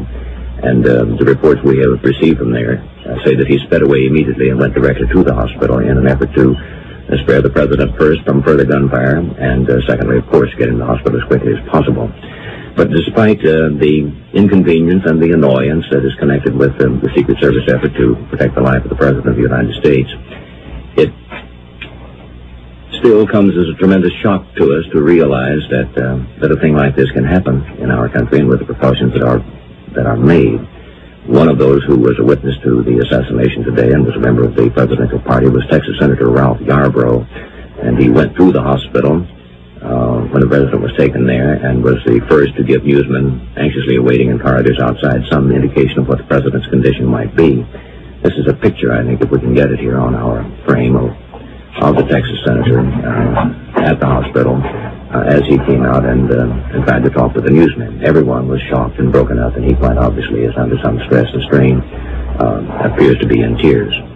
Texas Senator Ralph Yarbrough. Frank, in speaking of precautions taken in presidential motorcades of security, attempts to protect them from any possible attack, I have ridden in those motorcades, and you have too, and I'm sure you realize that total protection is just completely impossible.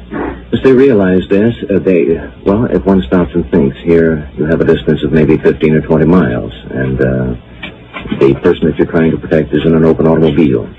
Quite frequently he is standing and waving. The distance from his arrival point to his destination, as I say, could be 15 miles. You can have hundreds, literally hundreds of thousands, and on occasion millions of people lining these streets. There are hundreds and hundreds of buildings on either side where an assassin could attempt to conceal himself. So in a very real sense, it is an impossible thing to give complete and total protection to the President of the United States. Wasn't even attempted, as a matter of fact, prior to the assassination of Abraham Lincoln. We had no Secret Service. We have further reaction, Frank, from overseas on the loss of President Kennedy. West Germany's Chancellor Ludwig Erhard said the news fills the German people with deep grief. Again from Rome, Cardinal McIntyre of Los Angeles, Cardinal Ritter of St. Louis called together the student priests of Rome's North American College to recite prayers for the late president. Cardinal McIntyre said Cardinal Ritter and myself were having dinner when we heard the news, astounding news of President Kennedy's death.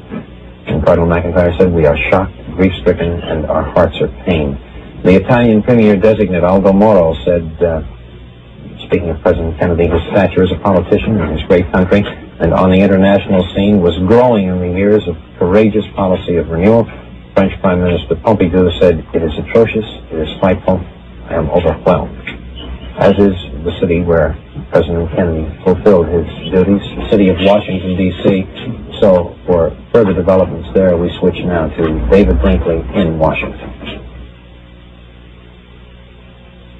The flag has been lowered at the White House. The acting White House press secretary, Malcolm Kilduff, he is acting in the absence of Pierre Salinger, who is in a jet plane out over the Pacific. He, along with 4 members of the president's cabinet, was on his way to Japan for a meeting. When the news reached them about a half hour ago, the plane turned around and headed back toward Hawaii and then back toward Washington. Kilduff said the president's body would be flown to Washington this afternoon. Senator Kennedy, Senator Edward Kennedy, the president's brother, and Mrs. Sergeant Shriver, his sister, that's Eunice Kennedy, arrived at the White House a few minutes ago. From there, they took a helicopter to Andrews Air Force Base, which is a few miles outside of town. From there, they will take a jet plane to fly to Dallas to join Mrs. Kennedy. The Attorney General, Robert Kennedy, was at home in Virginia having lunch when the news came. He lives a mile or so outside the city limits. He came back into town and is leaving, or has left, for the airport also to fly to Texas. The government has been closed down. Congress has adjourned. The 4 members of the cabinet, as I say, who were over the Pacific, have turned back. Some of the comments from members of the Senate betray the same shock and horror expressed by everyone else on hearing the news. For example, Mike Mansfield, the Democratic leader of the Senate, when the news came to him, said he was a man who contributed so much and deserved so much more in return.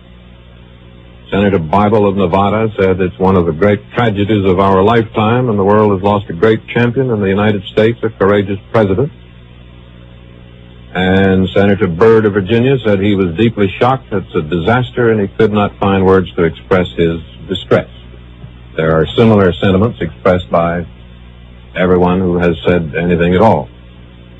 The Secret Service, which normally is stationed, the Secret Service, which is charged with protecting the president, physically protecting him, is a plainclothes civilian arm of the United States Treasury, which is just next door to the White House, to the left of the picture you're seeing. They are the husky, muscular young men you see in the news pictures. When the president's motorcade is moving at slow speed in a street or a parade, they usually walk along or run along beside it. They are aware that it is impossible. You see a crowd is gathering across the street. That's Lafayette Park, facing the front entrance to the White House. A crowd is gathered over there for no particular reason, because there is nothing anybody can do. But crowds usually do gather there in moments of crisis. That is, of course, the White House flag at half-staff, lowered as soon as the news came. The Secret Service tries to guard him as best it can, very often by keeping their own bodies in line of any weapon that may be aimed at the president. But obviously they can't cover every window or every tree or every manhole, and they rely primarily on the decency and the good sense of the American people. That, again, is NBC's live television camera on the White House lawn, looking through the iron picket fence across Pennsylvania Avenue to Lafayette Park, named for the Marquis de Lafayette, whose statue is there, and people are beginning to gather there. These are the grounds of the White House, the West Executive Wing, where the president's office is, and where a few minutes ago George Reedy, who is a close associate of Lyndon Johnson, arrived. Didn't say anything, but we assume he came to help make arrangements for the changeover of administration. We don't know specifically yet that Lyndon Johnson has been sworn in, has officially taken the oath, but whether or not he has, he soon will, and whether or not he has, he's president anyway, because that's how the Constitution spells it out. He will, of course, serve out the remainder of Mr. Kennedy's term until January of '64. Beyond that, we don't know. That is about all the detail we have here at the moment, Frank. So we'll switch back to New York for any further details you may have from Dallas or elsewhere. Say on with this, David, that we are still in touch with Dallas, and as we are with you there in Washington, and very shortly, of course, the emphasis of one part of the story will shift from Dallas back to Washington. It is being anticipated that the president's body is being thrown back to the nation's capital, perhaps even now, and that is where we expect President Johnson to officially be sworn in. We are anxious, of course, for further information on the quest for the assassin. We do not know whether the actual assassin has been placed under arrest yet or not. We've had stories that one, perhaps two persons have been placed under arrest in Texas, and we have had stories within the past half hour that a Secret Service man as well as a Dallas policeman were killed in a shooting incident sometime after the president had been assassinated. The assumption here would be that the two shootings are connected, but it's not necessarily true. So In very short order, the story will shift to Washington for the formalities there. We'll remain in Dallas for the search for the assassins there, and we will keep our team standing by in both areas to bring you the developments as soon as we have them. That's what I was trying to make. Yes, right. There is this, too, detail on Mrs. Kennedy following the assassination of her husband, the president. Mrs. Kennedy and the president's body were escorted from the emergency entrance of Parkland Memorial Hospital in Dallas by 2 motorcycle officers. It is said that Mrs. Kennedy walked out the back door of the emergency entrance as the president's body was being taken out. She walked slowly. She looked around her in what is described as a dazed manner and appeared to be in a state of shock. Those who saw her enter the hospital an hour and a half earlier said she had not been hysterical, but in spite of the tremendous experience she had undergone and was undergoing, she had managed to control herself and keep her head. There's this ironic note. The main body of the reporters who daily cover the president apparently did not know that he had lost his life until they got to the destination which the motorcade was headed for, the Trade Mart where the president had been scheduled to make a speech this afternoon. As Robert McNeil has pointed out, he was in the first press bus riding behind the president, and that was 3 cars behind the president's car. The main body of the White House reporters was at the rear of the motorcade. They were riding in 2 buses, and there were many of them who did not know of the shooting until they got to the downtown Trade Mart in Dallas, and there they found out their first hard news of what had happened, although they did have some idea of what was going on when they saw the motorcade start to fall apart and Dallas police and Secret Service men start to take off in all directions. We are told now that President Kennedy's body will arrive at Andrews Air Force Base at 5:30 this afternoon, Washington time. It's about a little less than 2 hours from now, Bill. Just about 2 hours, yes. Reaction from overseas. The first point we are able to call in right now, our correspondent in Rome, Irving R. Levine. Shock and grief are the reactions in Italy, where President Kennedy was enormously popular. Italian President Segni immediately sent an aide to the American embassy to express his sympathy. President Segni called President Kennedy's death a great loss to humanity. Paul is preparing a radiogram, which is expected to be ready within an hour. Italian radio and television made the announcement of the president's death and then went off the air except for solemn music. Cardinal Spellman and other American bishops in Rome for the Ecumenical Council expressed shock. Cardinal Spellman said that he is saying rosary for President Kennedy now. Irving R. Levine, NBC News, Rome. There is the first overseas point we have called in to bring you a reaction to the assassination of President Kennedy, which took place in Dallas, Texas this afternoon. Frank McGee is in touch with Robert McNeil. Let me the White House interrupt you. correspondent who was traveling with the president at the time the assassination took place. Here's Frank's conversation with McNeil. I just wanted to interrupt you to tell you that you are going on the air. You are, in fact, on the air now, so why don't you make the report direct, Bob? Go right ahead.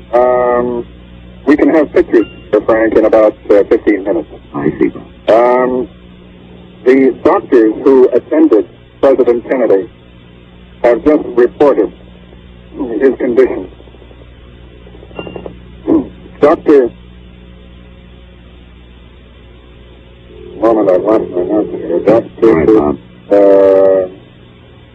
Yes, the chief attending surgeon at the hospital, Dr. Malcolm Terry, said the president was in critical condition from wounds in the neck and the head when he was brought into the hospital. Neck and head. Neck and head. He said it is possible that these were both caused by the same bullet. I see. I'll just tell you what the doctor said. He said they immediately attempted resuscitation. The professor of neurosurgery at the hospital, Dr. Clark, was called in, and several other doctors. They arrived, but the president's condition at that time did not allow any sign of resuscitation. He was critically ill and moribund, that is, near death. Mm-hmm. They attempted respiration. They gave him oxygen anesthetic. They performed a tracheotomy, that is, making an opening into the neck to assist breathing. They gave him blood and slips, and also tests in the tube to remove any possibility of air getting into the pleural space. They attached an electric cardiograph to monitor his heartbeat, but shortly after that, his heart failed, and they tried external massage to produce a heart movement again. This was without any success. They did achieve, for a brief moment, a faint pulse, but the president finally died at 1 o'clock, about 25 minutes after he was brought into the hospital. That the brain wound in the president's head involved a great loss of blood and a great loss of brain tissue. The brain wound was in the back of his head, slightly to the right, which, Frank, would fit with the picture I gave you earlier of the president having his back to the assailant. If this hypothesis that the assailant was in the building I described is true, but this conflicts with the fact that the wound in the neck, the doctors say, was in the front of the neck, just below the Adam's apple. Now, it could have been that there were two bullets. One struck him as he faced the assailant, the other as the car turned the corner, or perhaps one bullet just struck him from the front in the neck and then went up his brain. In any case, the president never regained consciousness. The president was unconscious from the moment he was struck until he died. Unconscious and near death from that moment. I see, Bob. And now, we understood, you told us earlier that the president's body had been removed from the hospital. It was a speculation at that time that it was being taken to the airfield. Yes. Are you able to confirm that it has gone? I believe that is true, that it was reported that it has gone to the airfield to be flown back to Washington. And but Lyndon Johnson, the new president, is for the moment remaining here in Dallas. Do you know where he is at the moment? I do not know at the moment where he is. But he is not on his way back to Washington? No, he is not. Not as yet. Yes. Bob, thank you very much, and stand by. We'll be getting in touch with you a moment later. Thank you, Frank and Bob. There's this news from Dallas. The police department has arrested one man, but in connection with the slaying of a Dallas policeman, it is not yet known whether this man who is under arrest has any connection with the assassination of President Kennedy. Further details now from the scene. We go to station WBAT-TV in Dallas-Fort Worth and newsman Charles Murphy. Late film has just arrived in our newsroom from Dallas. This unedited film shows the scene of the crowded Dallas Trade Mart when news of the shooting was announced. Also on the film is a prayer given then for President Kennedy.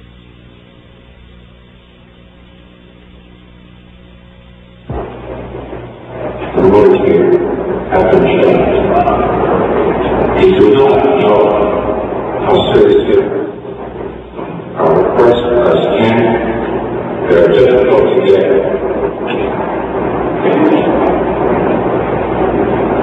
We shall tell you what is real as soon as we know too. May we all stand for a moment?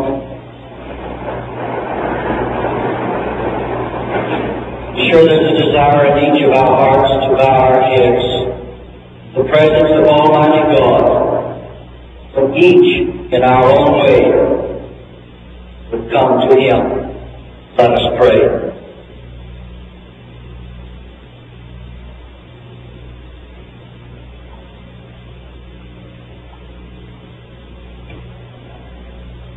Oh God, none of us can find words to express the deepest feelings of our hearts. We realize that this is a time of mourning. Yet we would each come relying upon the faith that we possess.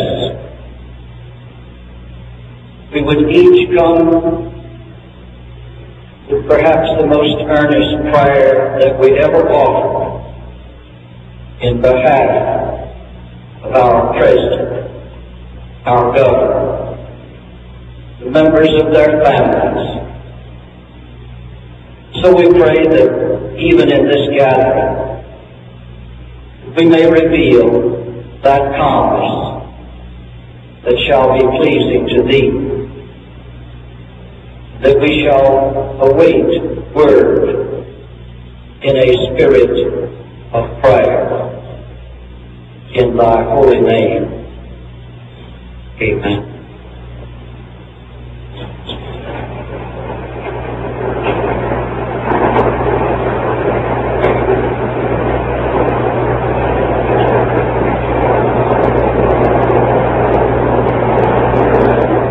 There you have a scene at the Trade Center in Dallas where President Kennedy was going to make an address, and the crowd assembled waiting to hear the president, learning what had happened to him. If we can, we will try to clear up this arrest which has taken place in Dallas. The police department has arrested a man, but in connection with the shooting of a Dallas policeman, the fatal shooting of a Dallas policeman, the man was arrested in a theater in the Oak Cliff section of Dallas. He had a pistol at the time he was arrested, and the policeman he allegedly killed was killed by a pistol shot. There is nothing now to definitely link this man who has been taken into custody with the assassination of President Kennedy, who was killed by a bullet from a high-powered rifle. From all we can tell from reports from Robert McNeil at the hospital, from doctors who treated the president and were able to give specific and clinical details of the wound, indicating that it was a high-powered bullet, quite probably a large-caliber bullet, too. We are now going to go to an NBC mobile unit, which is outside the NBC building here in New York, for pictures and sounds of the reaction of citizens of this city to the loss of their president. We go to NBC reporter Jeff Pond. We're on the street outside the NBC studios in Rockefeller Center. Sir, how did you hear of the president's assassination? Gentleman came into an office in which I was transacting business and mentioned it to us, and at the time I really wasn't able to believe it. I had to hear it for myself, and unfortunately I did very shortly afterwards. What is your feeling now? I'm terribly shocked and saddened by it, and I would add angered by it. Why angered? I think it was a horrible, senseless thing, and I hope that the rest of the country feels the same way. Do you think that this assassination somehow reflects a climate of opinion in the country now? I hope that it doesn't reflect a climate of opinion that is very prevalent in the country today. It certainly obviously reflects an opinion that some people hold.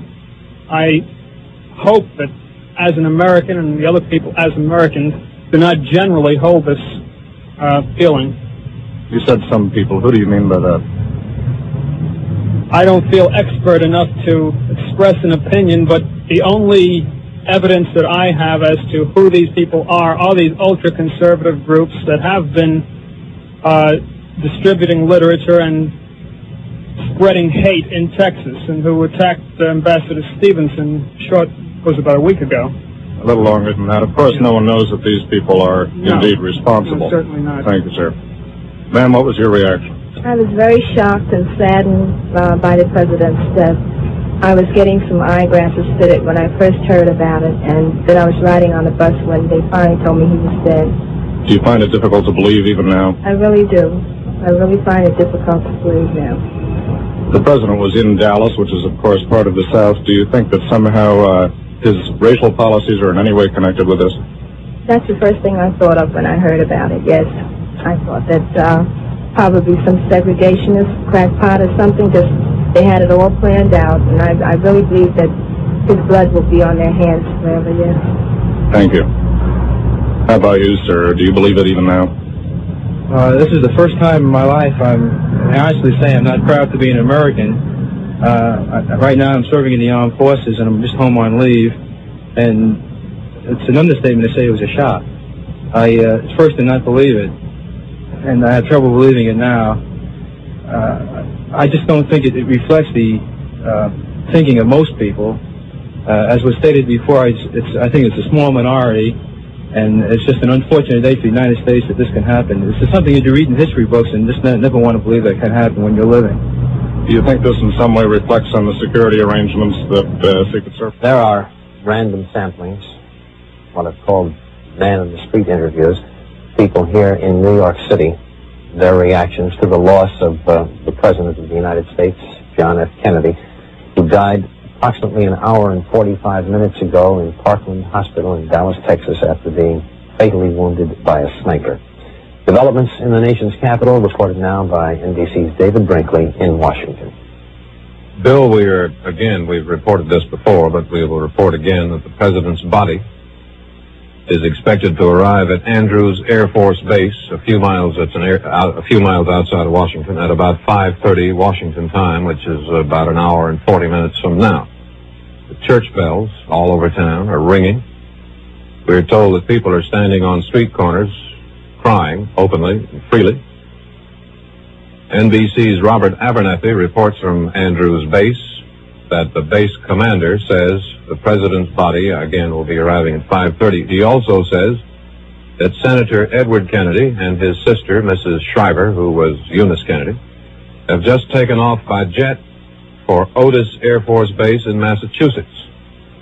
We assume then they are going to their home state to join their mother, father, and other members of the Kennedy family. We also are told that military officers who have the job of arranging state funerals are at the White House now and presumably making the plans. Mr. Kennedy is the first president to die in office since the Defense Department was set up and these arrangements were made. And I think there is no set standard ritual to be followed, so to some extent it will have to be made up. Presumably the Army will be in charge of the arrangements, as it always has been, and it has, of course, caissons and ceremonial horses at Fort Myer, Virginia, which is nearby, along with honor guards of troops who presumably will be used. That is about all we have here at the moment. Richard Valeriani of NBC News is at the White House, as is our mobile unit with a live picture, so we'll switch there and see what's happened. Richard? The American flag atop the White House here in Washington has been lowered to half-mast. It came down shortly afterward. There was confirmation of the President's death in Dallas. In the White House itself, the President's two children are still there, Caroline and John Jr. We do not know yet if they have been informed of their father's death. We don't know either if there are any of the cabinet members here right now. The two ranking members of the presidential staff were Ted Sorensen and McGeorge Bundy, two of the President's aides. The picture of the flag flying at half-mast, as seen through the trees stripped of their leaves, captures the mood of grimness here at the White House. Outside in front of the White House, crowds have begun to gather, waiting for, they probably don't know quite what, perhaps looking for some visual confirmation of what they and everybody else finds so hard to believe, that the President is indeed dead, the victim of an assassin's bullet in Dallas. Police have roped off one side of Pennsylvania Avenue. They are allowing pedestrians to walk in front of the White House, but not to congregate there. Extra police details have been sent and have to contain the crowds outside the White House and to surround the White House on all sides. Traffic is moving normally and there are no other changes. We are also told that an assistant to Vice President Lyndon Johnson has also arrived at the White House, for George Reedy. There is not a great deal of hard information coming from the White House press office. The first word that was received there was from a reporter who was asking for permission to enter. First word of the fact that the President was shot. The mood in there, too, is one of just utter shock, utter disbelief. The White House press office is jammed with reporters waiting for some bits of information, waiting for any kind of word on what is going to happen next. To repeat, most of the news from here is being received from Dallas. There is no late information on what the next developments will be.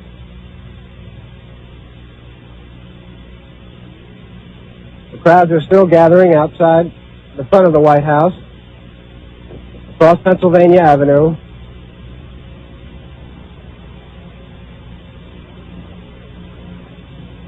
The weather in Washington is gray, rather unseasonably warm, slight chill in the air. People here, as people must be all over the country, walking around with looks of stunned disbelief on their faces. This is Richard Valeriani, NBC News at the White House in Washington. Here in Washington, Senator Goldwater of Arizona, Barry Goldwater, who was the man regarded as most likely to oppose President Kennedy in an effort to take the presidency away from him in the election next year, has issued a statement in which he says it is most shocking and dreadful that a thing like this could happen in a free country. The president's death, Senator Goldwater said, is a profound loss to the nation and to the free world. He and I were personal friends. It is also a great loss to me.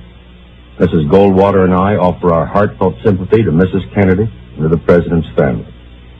He's canceled the political appearance he was going to make last night in Grand Rapids, going to make tomorrow night in Grand Rapids. He reflects really the feeling that is prevalent here on both sides of the aisle in Congress, a feeling of great personal bereavement, a feeling of loss, a feeling of shock. I think back to the night of the convention in 1960, when Vice President Lyndon Johnson accepted the nomination.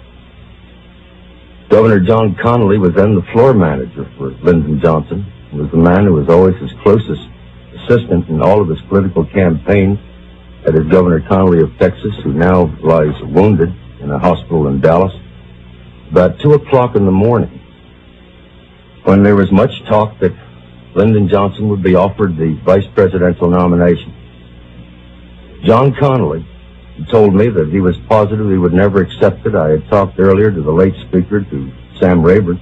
He told me, too, that Lyndon Johnson would never accept the vice presidency, would never give up the job of Senate Majority Leader to take it. And I bet John Connally then $50 that Lyndon Johnson would take the vice presidential nomination.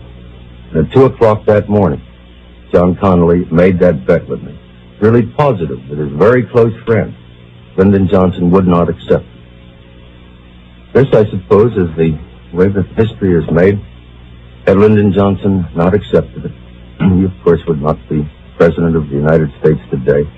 No one could ever have believed or dreamed that a president so young would not conclude his term of office, that death would interrupt. There is very little else to report here in Washington, just the general reactions from, and a bulletin had just come in from Dallas. A sniper armed with a high-powered rifle murdered President Kennedy today, according to the Associated Press Dispatch.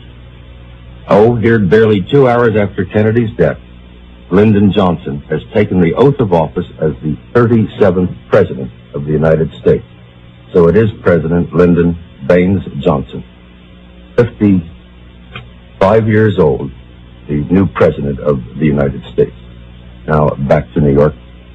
There are details on the swearing-in of Lyndon B. Johnson as President of the United States. The oath was administered in Dallas at 1:38 Central Standard Time. That would be roughly an hour and 20 minutes ago, by a federal district judge, Sarah T. Hughes. President Johnson took the oath aboard the presidential plane at Love Field in Dallas as he prepared to fly to Washington to take over the presidency. This is the oath that was administered to Mr. Johnson. I do solemnly swear that I will faithfully execute the office of President of the United States and will do the best of my ability to preserve, protect, and defend the Constitution of the United States. That is all we know about the swearing-in of Lyndon Johnson as the 36th President of the United States. Mr. Kennedy's predecessor, General Eisenhower, has issued this statement here in New York on the assassination of the President. Quote, I share the sense of shock and dismay that all Americans feel at the despicable act that resulted in the death of our nation's President. Mrs. Eisenhower and I also join with all other citizens in expressing our personal grief and prayerful concern to Mrs. Kennedy and all other members of the family. The statement issued on behalf of General Eisenhower here in New York this afternoon. Frank? Well, the Moscow radio is playing funeral music after announcing the death of President Kennedy, and all diplomats in the Russian capital are described as being aghast. And the United States ambassador to Russia, Voedy Kohler, was told of the news, and his response was to say it's terrible, terrible. Moscow radio quoted reports, and this is Moscow radio now, assuming that extreme right-wing elements were believed responsible for the assassination. News of the president's death by a bullet in the head was immediately passed on to the top Soviet figures, this according to Russian sources. No reaction directly from the Kremlin was expected until tomorrow. Russian television broke into its late-night programming to announce the assassination, and the Soviet news agency TASS reported from New York here that, quote, an attempt was made on his life by persons believed to be among extreme right-wing elements. Of course, later they were informed that the president was dead. It's a heart-clutching thought to think of those two children in the White House, the son and the young daughter. And we can only assume, of course, that they have been informed of their father's death. Regardless of what one may have thought about the Kennedys as a political institution in the United States, they were regarded by all as being terribly vivacious and vital people who were quite alive. The situation at the moment is that the President John F. Kennedy is dead. His body is believed to be en route, or shortly will be en route, back to Washington. It's expected to arrive from Dallas at Andrews Air Force Base outside Washington about 5:30 Eastern Standard Time today, which is about an hour and a half from now. The new President of the United States, Lyndon B. Johnson, has been sworn in by a federal judge in Dallas and is remaining for the moment in Dallas. The President's brother, the Senator Ted Kennedy, and his sister, the wife of Sergeant Shriver, are on their way to Otis Air Force Base in Massachusetts. The family, of course, comes from Boston, and it is assumed that they're going there to be with the parents of the President. The last word we had on Mrs. Kennedy was that she was at the hospital where the President died. She probably is not at the hospital now, but we do not know where she is. Her privacy is being respected as well it should be under these circumstances.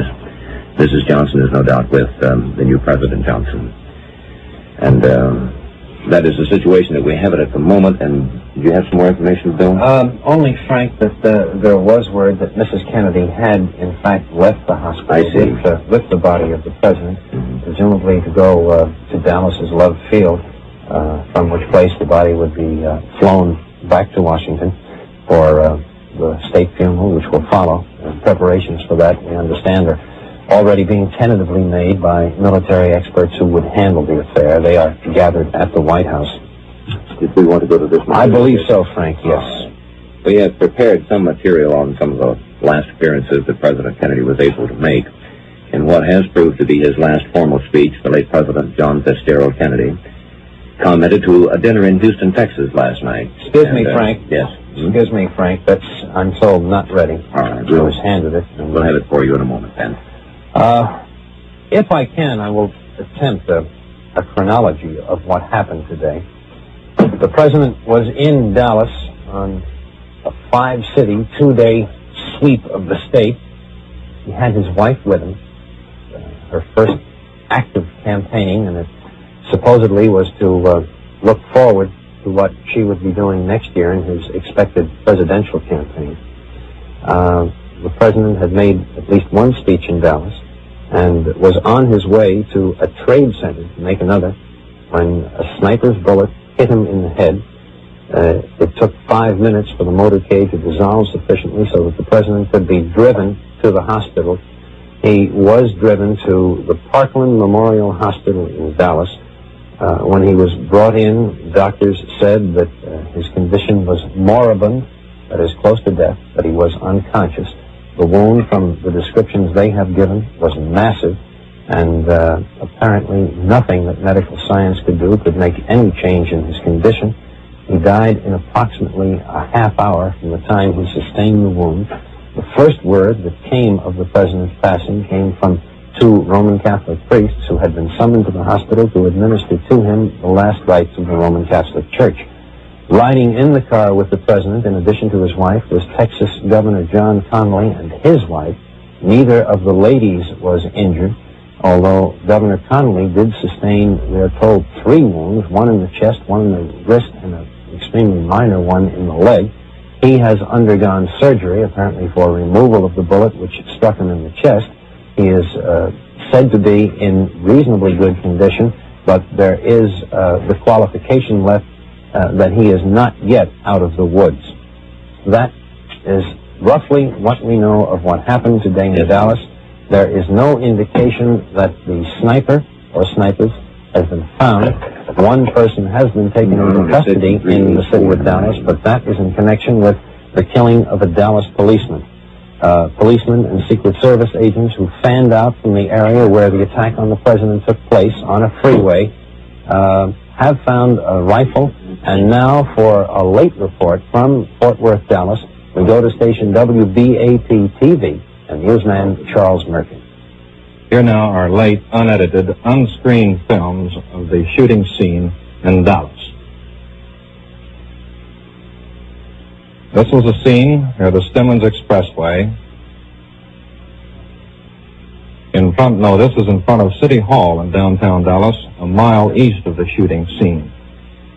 Heavy crowds line the downtown streets to view the presidential party. As in all of the Texas stops, there were many teenagers attracted there by First Lady and the President.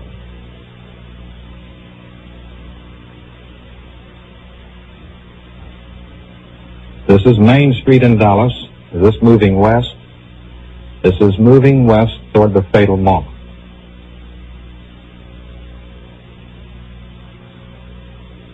The motorcade is traveling at about 20 to 25 miles an hour, slowly westward down Main Street in the heart of Dallas. The time, about 12:20. During the noon hour, heavy crowds from downtown offices lining the route. That looks like the School Depository building on the right. I'm not sure. This is the scene of confusion. Something has happened here. The cameraman running toward the scene to the presidential car ahead of him. We caught just a blurred glance of the old School Depository building from which the sniper fired the shot. This is the reaction from the crowd. All is confusion at the scene.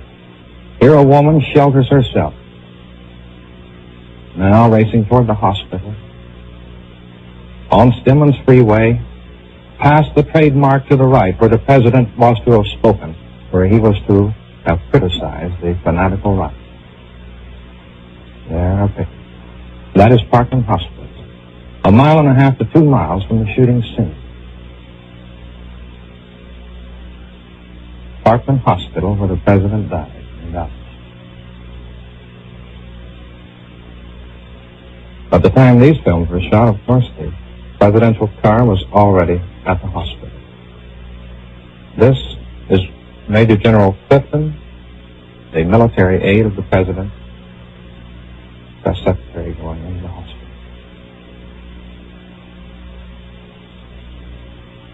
These pictures. This is General Clifton.